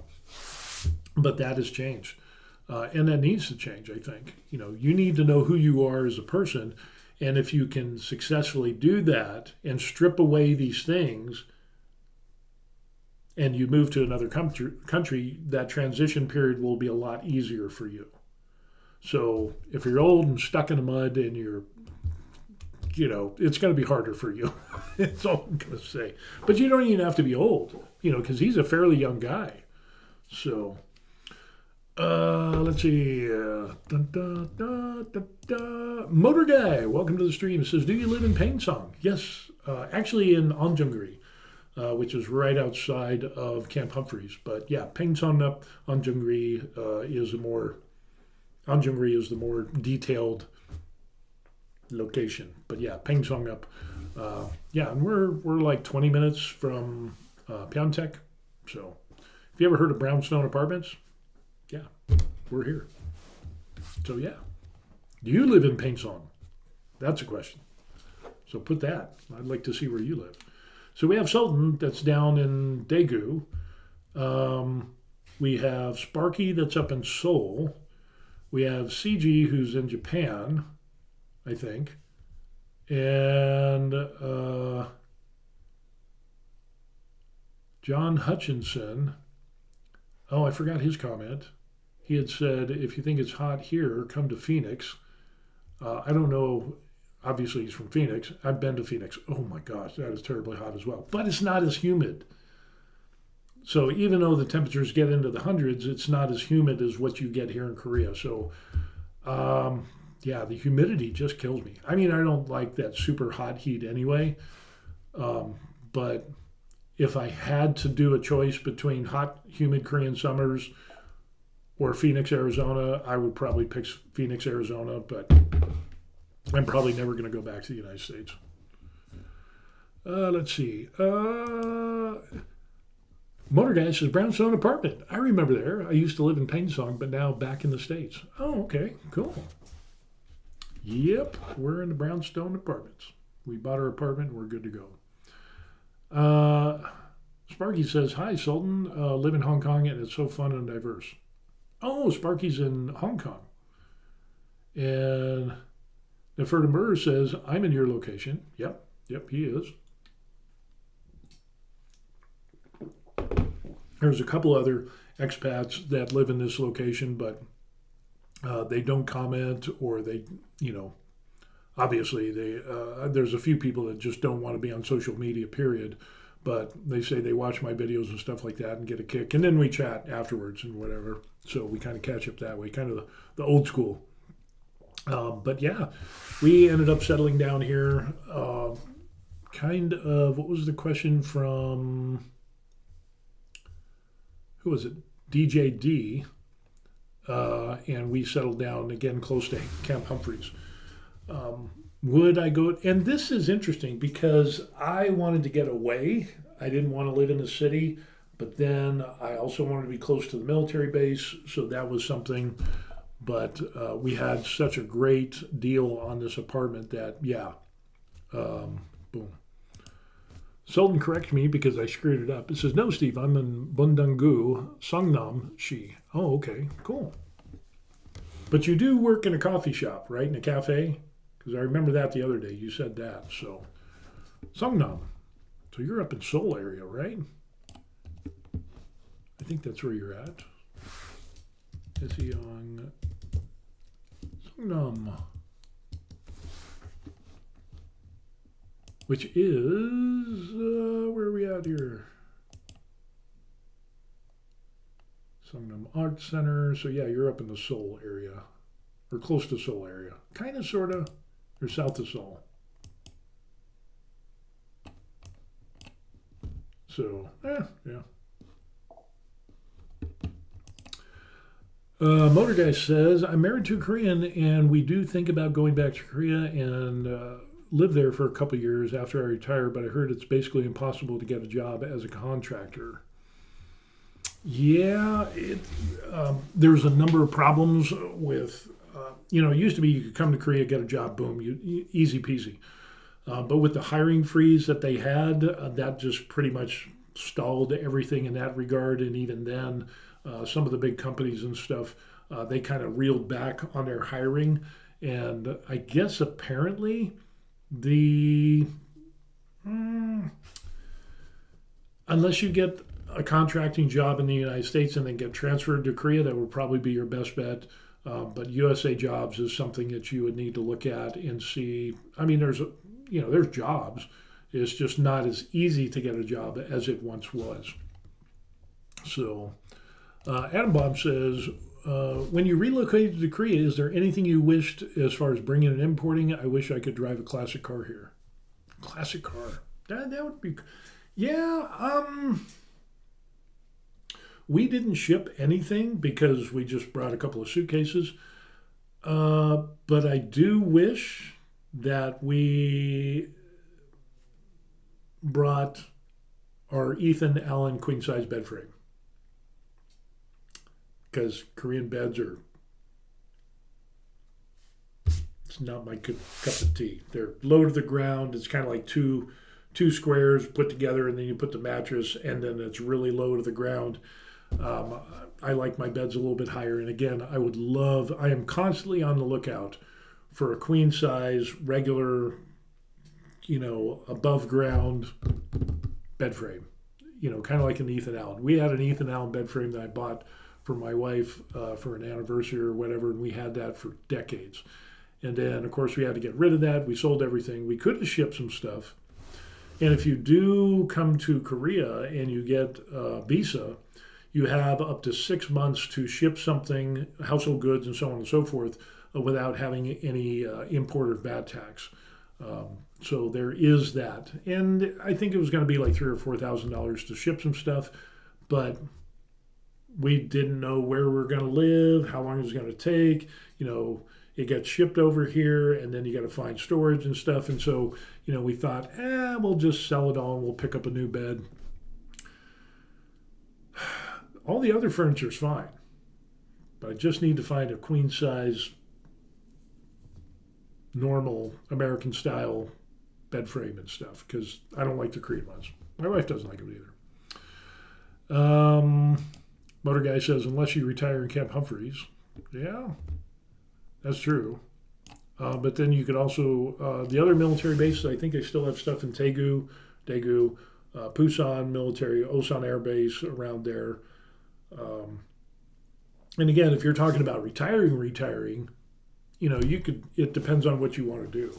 If you want to live out of sticks, like I said, I know a couple of people that just live out in the country, rehab some old country farmhouse, and boom, they're loving it, and it looks really nice.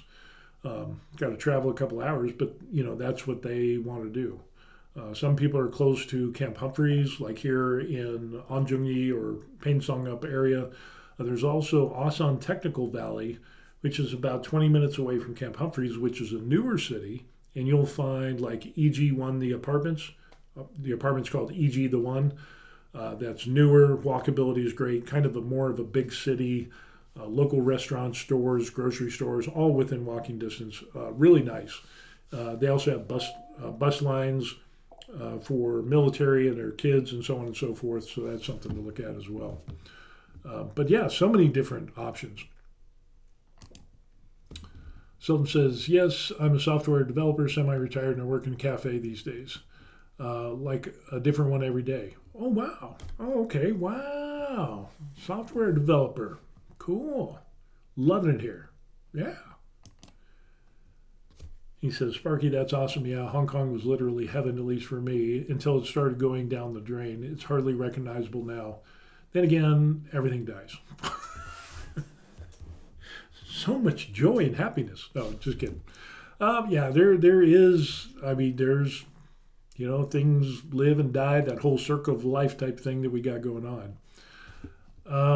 Sparky says he'll be back in Seoul in November, so try to come to Pyeongtaek. Yeah, we should be around in November, maybe. So yeah, shoot me a message, and if you get down here, we can have coffee.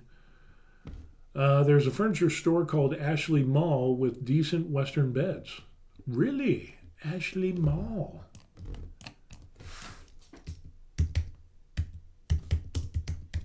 Ashley Mall in Korea.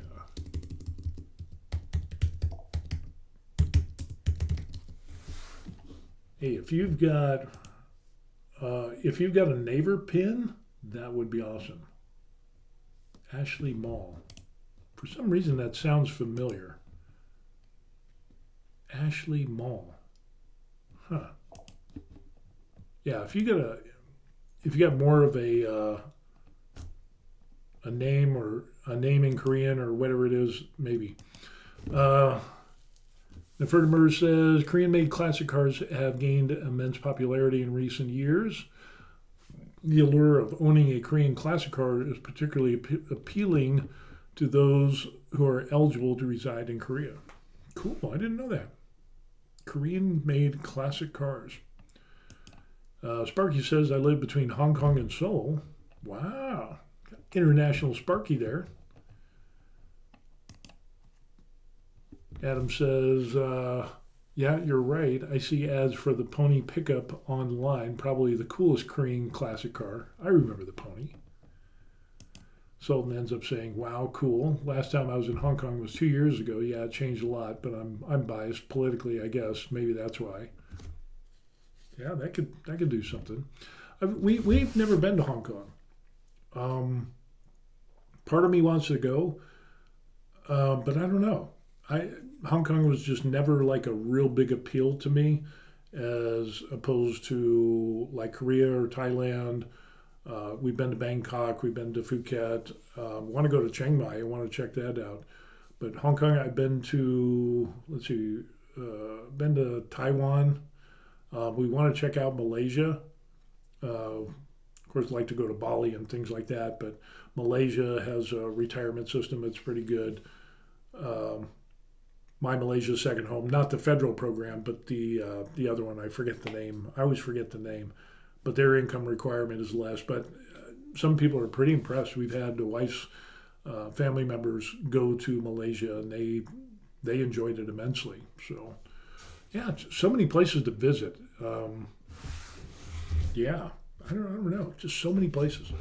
And what's good for one might not be good for another, or kind of like what Sultan says, things change over time. So what used to be you enjoyed might not be the case now because of things that change in politics and religion or whatever it is. Take Thailand for example. Thailand was the place to go for overseas retirement. And the instability of the Thai government now, the problems that they're having with immigration, the issues with Thai banks closing bank accounts, and now there's this whole the Thai government is closing or freezing bank accounts of foreigners and nationals if they're deemed as being mule accounts or whatever that is. There's just like we're just closing your account just because we think you're a drug mule bank account, even though it's a normal account with no suspicious activity or problems with renewing immigration. And people that have long-term visas are getting their bank accounts closed or frozen, or people can't open accounts. It's just so many problems in Thailand. And again, within a period of time, Thailand went from being probably one of the biggest retirement places in the world for expats, Westerners. And now, people are like, yeah, no, we're going, we're leaving. They don't have their collective stuff together. The government's unstable. You have the problems between Thailand and Cambodia and everything else in between. And it seems like immigration laws change from week to week. It just, tourism dropped, everything dropped, and it's just not a desirable place as it once was. So it's taken some hits. And of course, then COVID did hit everybody. That was kind of stupid to begin with. But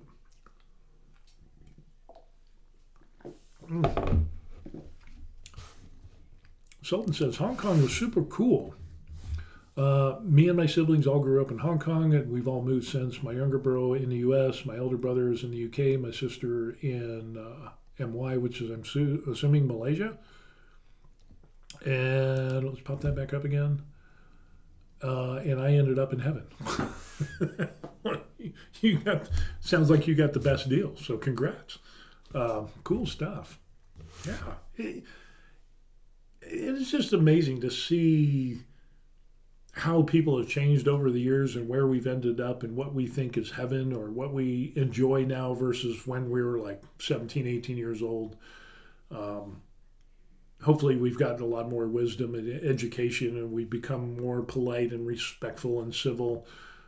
I think that's the case with most people, regardless of the country that you're from. But you're always going to have those knuckleheads. And as soon as, you can't be mature and civil, I think that's where the problems come in. And if you can't allow people to be who they are, then that's going to be a problem, especially if you're trying to retire overseas and you can't bend and be flexible. Adam Bob says, have you talked about the kind of reverse culture shock your wife experienced since returning to Korea?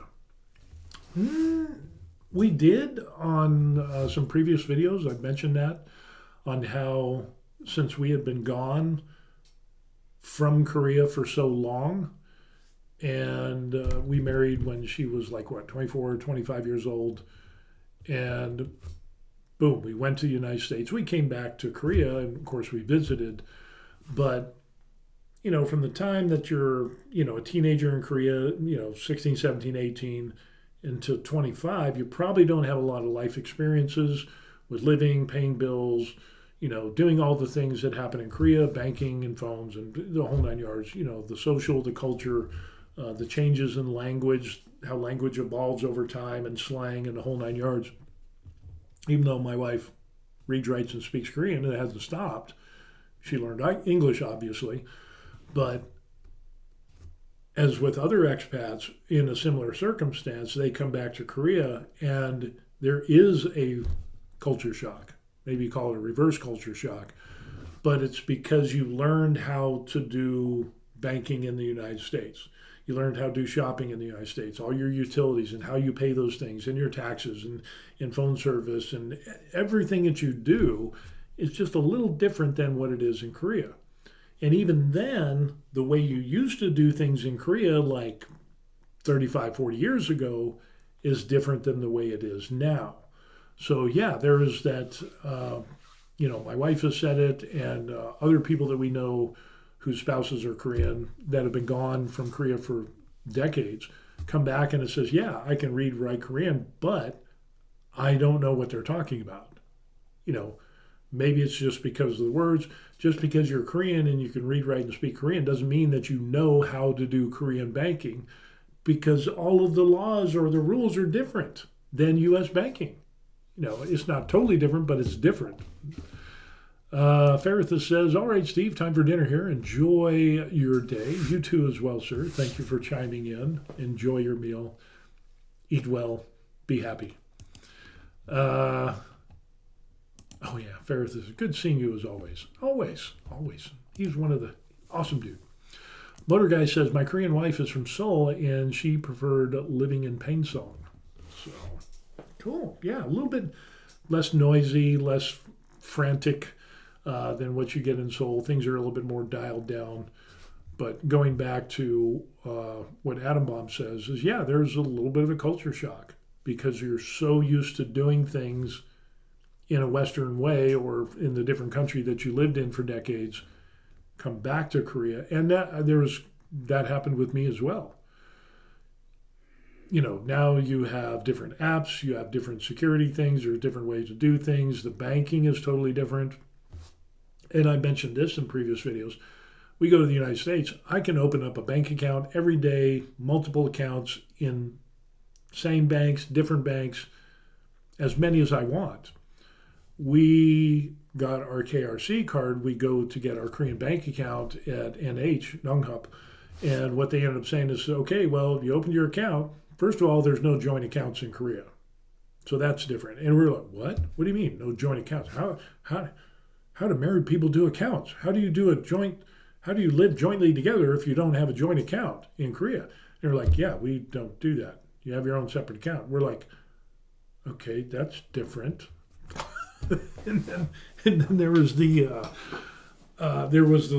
daily withdrawal limit was set on our accounts until we had 3 months of auto pay for like paying utilities or bills or phone service or whatever, and then that limit would be lifted.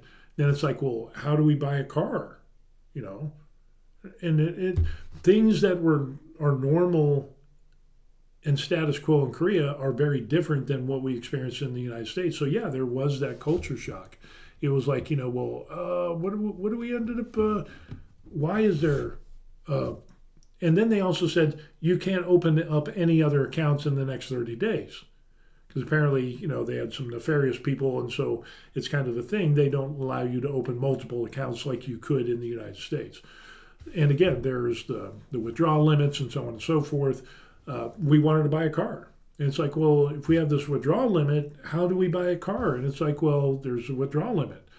And it wasn't until we found and talked to another person at the bank, they said, oh, we just have to show us the contract for you buying the car and we'll release the money.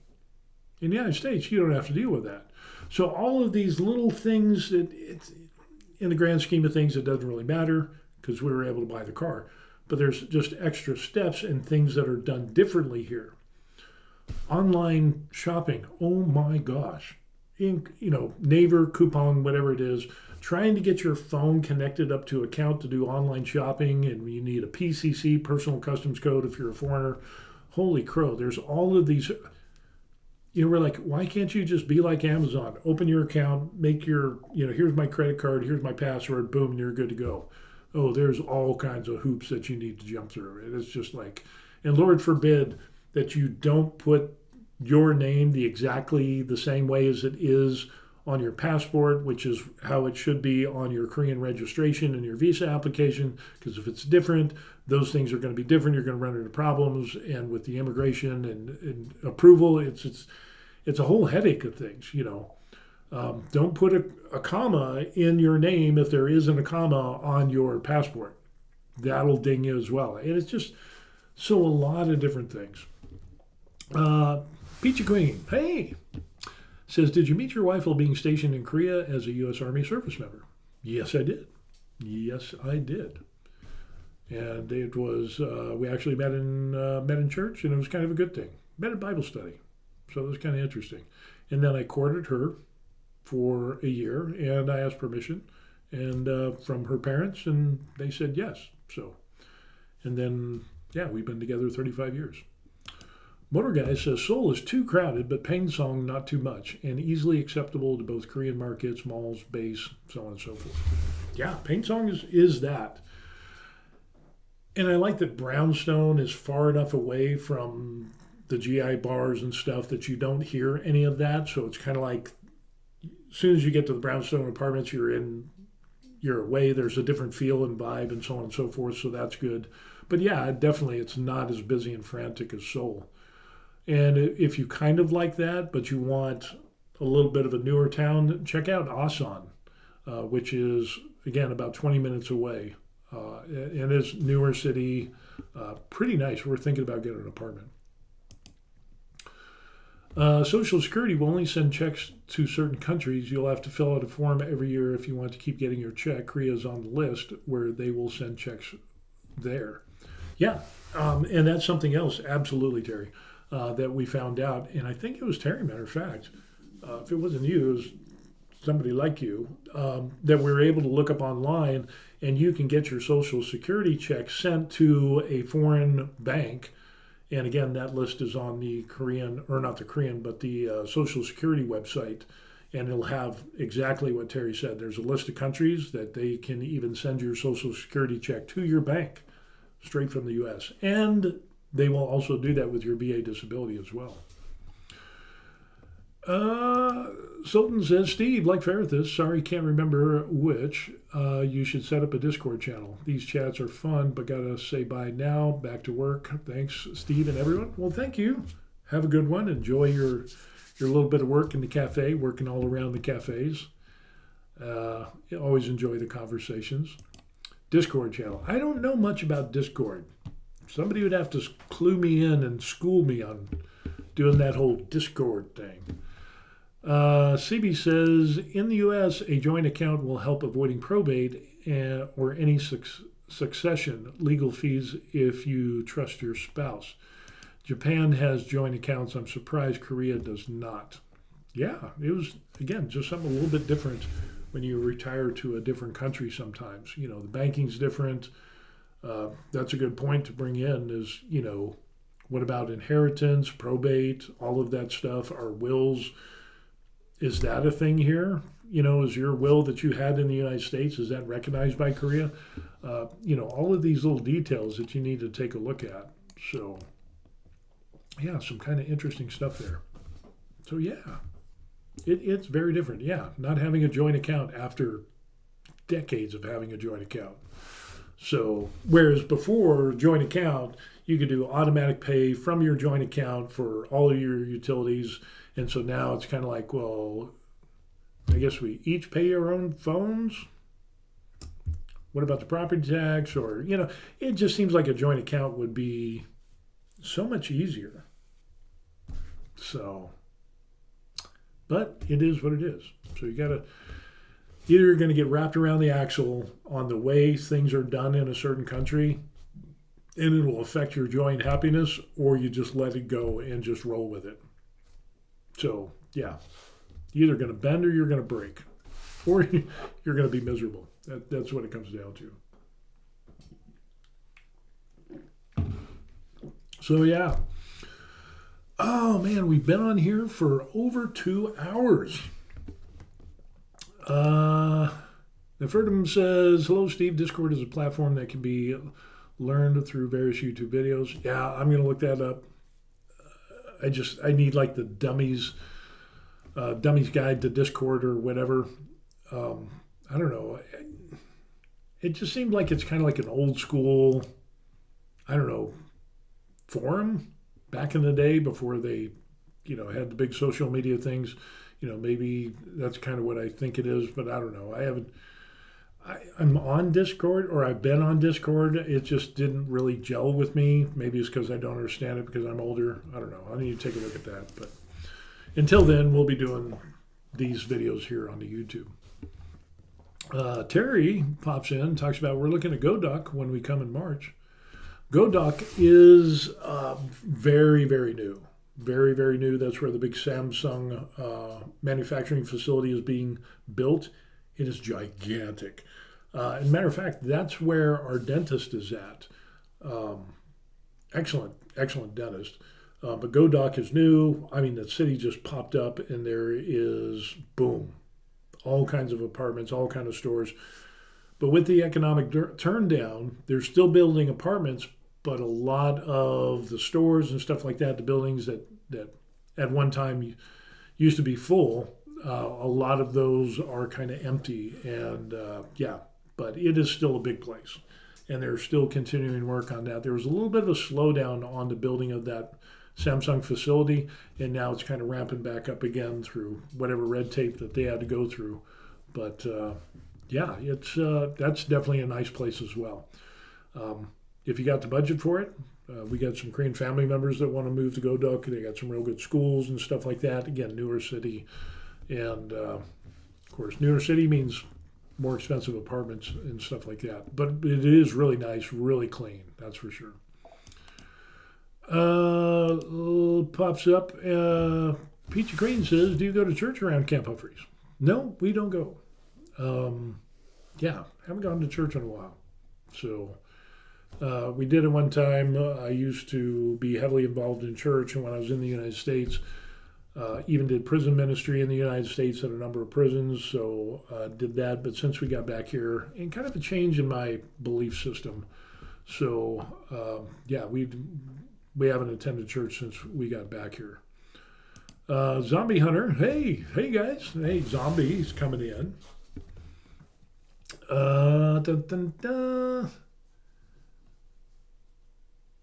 CB says, will the Chin's auto industry kill Japanese and Korean cars? And then he's quickly to write Chinese. Needed to catch that. I was like, oh, that's going to be interesting. Since we're talking about xenophobia and all of that, that's hilarious. That's kind of funny. Zombie Hunter's back in the house. He comes from Australia. That's kind of fun. Peachy Queen says, I was curious because you said you met your wife at church. Yeah, I was actually leading a Bible study on the military base, and my wife showed up there. So, because it was open to, obviously, people who had access to the military base, and my wife had worked on post, and so, we kind of met at Bible study, and it was kind of a cool thing. George pops in. George says howdy. George usually shows up early, but today he's a little fashionably late. So, but glad you're here, George. That's good. Lauren pops in and says it was a potluck that scared you from church. Yes, it was.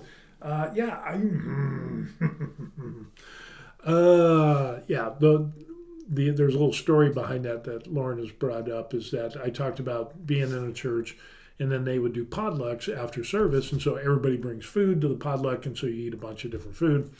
And then, long story short, we ended up opening up, people could sign up and open up their home, and then instead of doing the potluck at church, you go to their house, and then you still bring food for the potluck. It would just be at their home. And then this one house, it was basically a hoarder house, and it was disgustingly nasty. And so yeah, that from that day on, I never ate food that I didn't prepare ever again. I'll never eat from another potluck unless I can see the food and how it's prepared. It was that rough. So that's the story behind that. The Ferdinand says, I do not attend church services as well. Yeah, that happens. Zombie says, hey, George, Neff, Lauren, Peachy. Yeah, yep. Coming in, saying hi to everybody. You missed Ferrithus. He was here as well. He had to leave. He's eating dinner. He's probably eating dinner right now. So he was in the mix. So we had that going on. So you just missed him. It was a little while ago. So yeah, it's been an interesting little thing that we've been talking about. A number of different things. You know, we talked about no Chinese in the Korean cafe and the problems with some Chinese tourists, because there's been a big push for Chinese tourism here in Korea, even though there's problems between Korea and China. And some of those problems were like the Chinese can come to Korea and buy property, but Koreans can't go to China and buy property. And so that was kind of there were button heads about that and things. So we talked about that. We talked a little bit about xenophobia and things like that. Immigration crackdown is going on here in Korea and other countries as well. And we talked about, some other rabbit trails. The expat honeymoon, when you first get to your expat retirement destination, everything's new and exciting, and you have this honeymoon period, and then real life comes in, and then some people get really frustrated and angry. And we talked about the worst Philippine expat, that guy, The Life of Joey. He just railed against the Philippines and then removed all his videos. They're all gone. So yeah, he crashed and burned, but I kind of knew that was going to happen. Let's see, what else do we got here?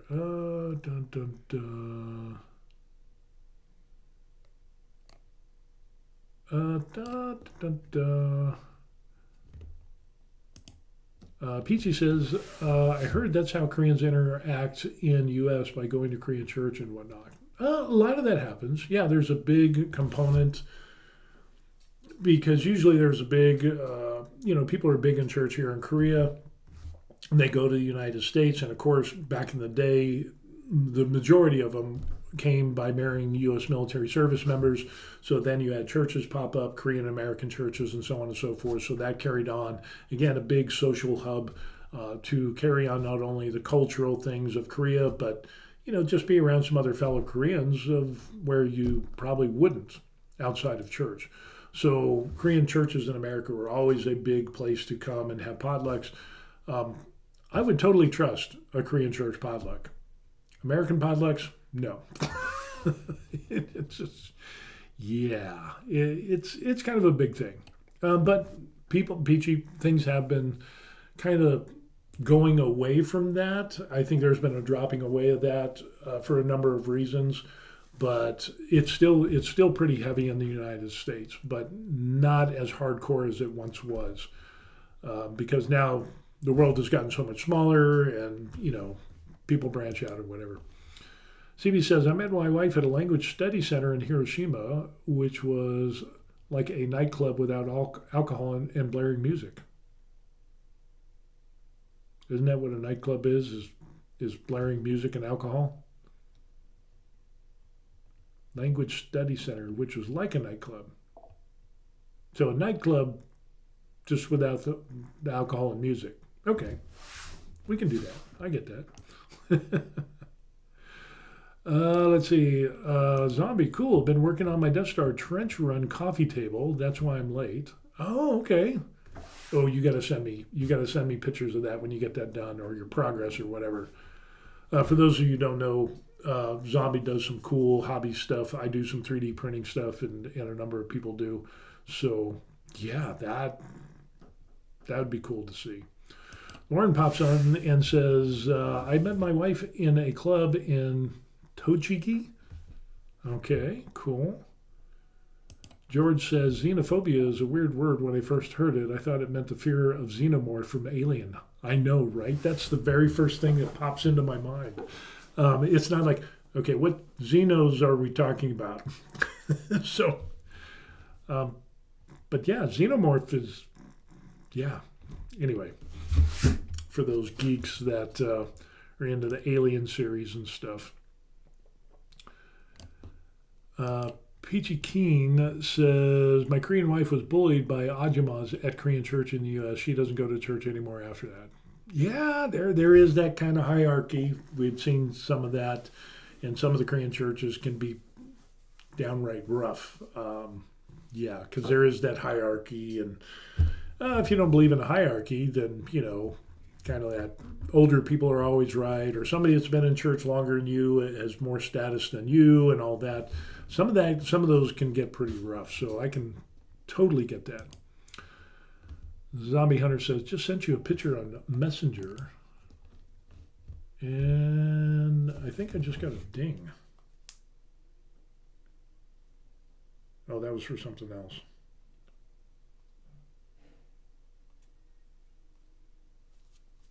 So, yeah, cool. I'll take a look at that when it pops in. So we'll see how that goes. Let's see, what else? What can we end up doing? Boom, boom, boom. Okay. Oh, here it is. Oh, here it is. Messenger as far as... Holy crow. Wow.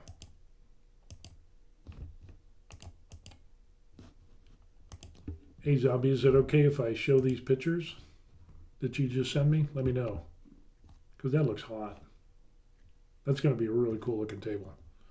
Coffee table. Lauren says, I lived there for 20 years up the road in Nasuchiobara. Hope I butchered that correctly. CB says, Lauren, I know a Dutch guy who met his wife 40 years ago, lives in Tochigi City. And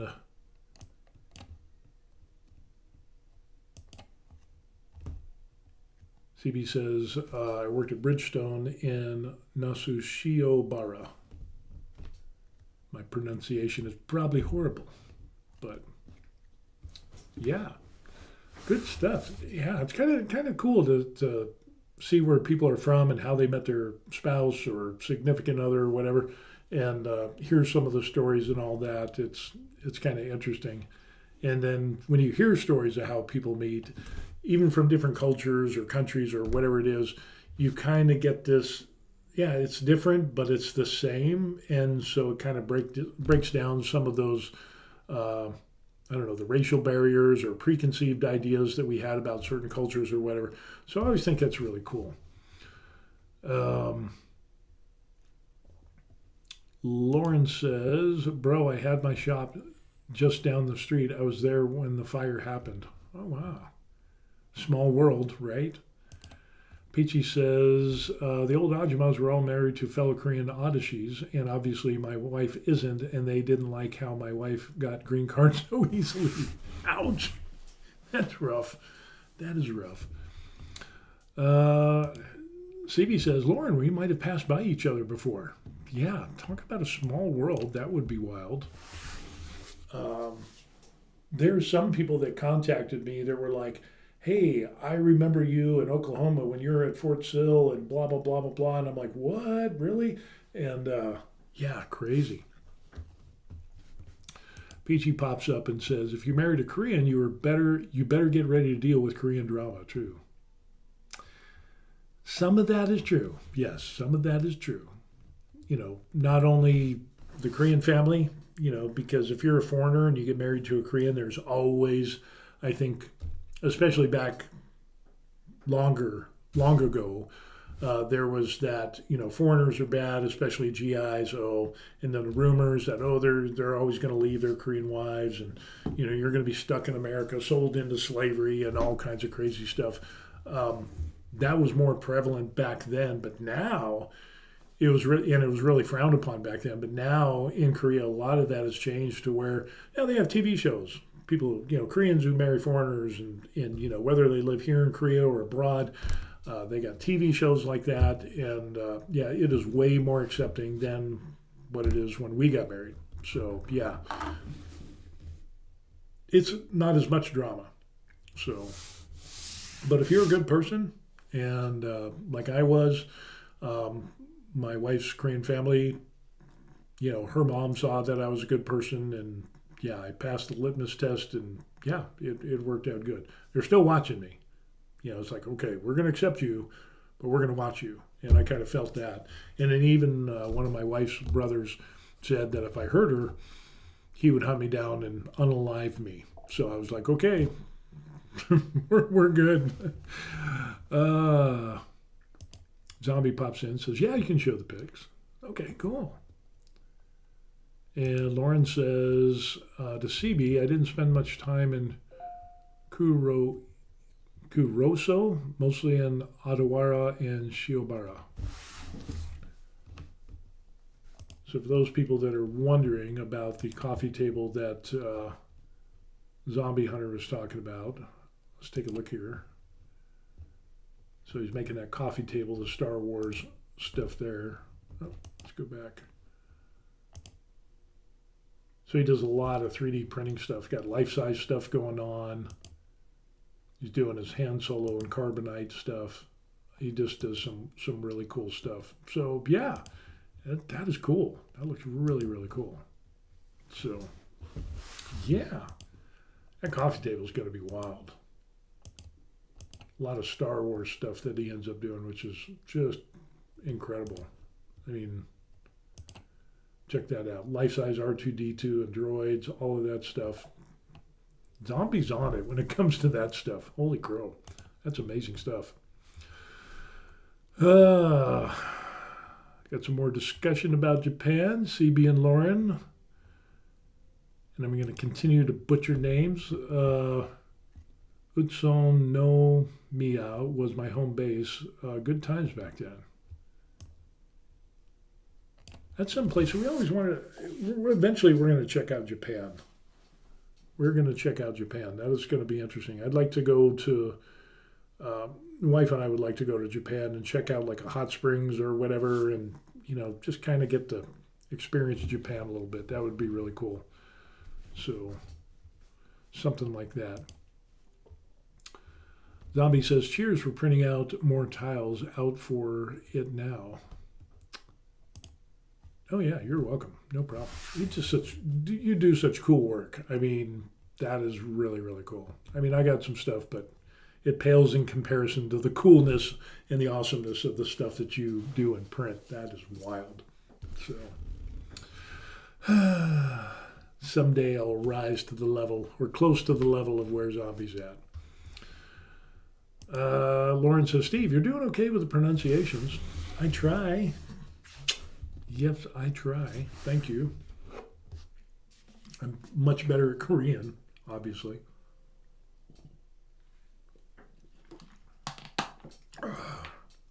But yeah, good stuff. Good stuff that we got going on. And, the cool thing is that the majority of people are good people. Kind of like the people that we have here, and the people, hopefully the people that are watching are good people. But usually birds of a feather flock together, so, but you're always going to have those oddballs. You're always going to have somebody who's that guy or that girl that is just, problem causing and so on and so forth. But the majority of people are really good. And in all of my travels to the countries that I've been to in the United States and overseas, the majority of people are good people in different countries. Yeah, and even when we went to Vietnam, there was a little bit of off-putting, I guess, between some of the Vietnamese that we got to meet and see. But I think it's because there's so many tourists that come in there, you get a little bit jaded to, you don't want to invest into anybody or open yourself up. But because we spent so much time in Vietnam, and we go back to the same coffee shops, we smile and say, hi, how you doing? We're real friendly. It ends up that those people opened up and smiled. And we had a little bit more conversations and stuff. So, yeah, it's always good to be around some good people. Holy crow, what else do we got going on? Lauren says, try Chinese now. That's my current language. Better you than me. Oh, no, holy crow. Seriously? Really? He pops up with the super chat saying, great conversation. Make her buy a cup of coffee on the house, Steve. Aw, thank you. Thank you very much. I appreciate that. That was awesome. You didn't have to do that. Yeah, if you're interested in doing that, I mean, you could buy me a coffee at the end. I'll put a link for the description box, or you could do a super chat. That is so awesome. Thank you. Wow, you didn't have to do that. Zombie pops in and says, you really do cool stuff as well. Yeah, I'm trying. I'm not at your level, but I'm trying. I got some cool masks and stuff. Just finished up, like this is, and I got to redo the eyes on this. But just finished doing this one here, and the paint job turned out pretty good, you know, with the rust and the whole 9 yards. And I still got to do some other stuff on that, but yeah, I'm really getting into this stuff, and I enjoy it. So looking to do some more big stuff, but man, you definitely got it going on. Zombies got it. So yeah, cool stuff. Cool stuff. Let's see, we got some other comments. CB says, good night, Steve. I have to go feed my leopard. Seriously? You have a leopard? Dude, you got to send a picture. Either now or on some other stream or whatever. Send me a picture of your leopard. I know everybody else wants to see it as well. But yeah, have a good night, leopard man. Wow, a leopard? Seriously? Or is it just a cat that looks like a leopard? Is it a real leopard? Now I really want to know. Oh, wow. Zombie says, that looks great. Yeah, it's coming along. It's coming along. I want to do some bigger stuff, but then that begs the question, should I get another 3D printer? Zombie says, you think giving that mask a matte clear coat to take off the shine? Yeah, I thought about doing that, but then the look of that is kind of like that cell coloring, cartoonish kind of thing, and so that's kind of a shiny deal. And so I did like this one here, ended up, it has the shine on there. I could have done it in matte, and it looked good, but I like the shine on it, so yeah, it was, I don't know, I kind of went with the shine. The one helmet, it ended up, it didn't have the shine on it, and I thought about doing the matte varnish, and I was like, I kind of like the shine.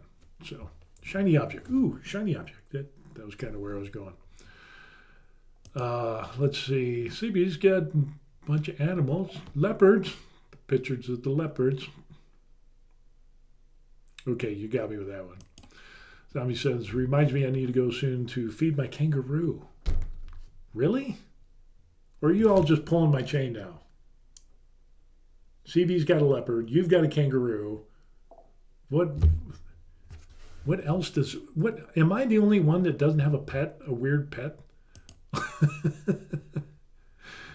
CBGB is a weird way to spell Tarzan. Lauren. Night, Lauren. Yep, thanks for stopping by. If you like the shine, that's all that matters. Yeah. Maybe I'll do another one that doesn't have shine on it. I don't know. I'm going to continue the shine on these ones, but I'm totally open to not shining. Yes. Depends on what it is. But yeah, for like your models, I wouldn't put shine on any of those. That's for sure. I mean, your Star Wars stuff is incredible.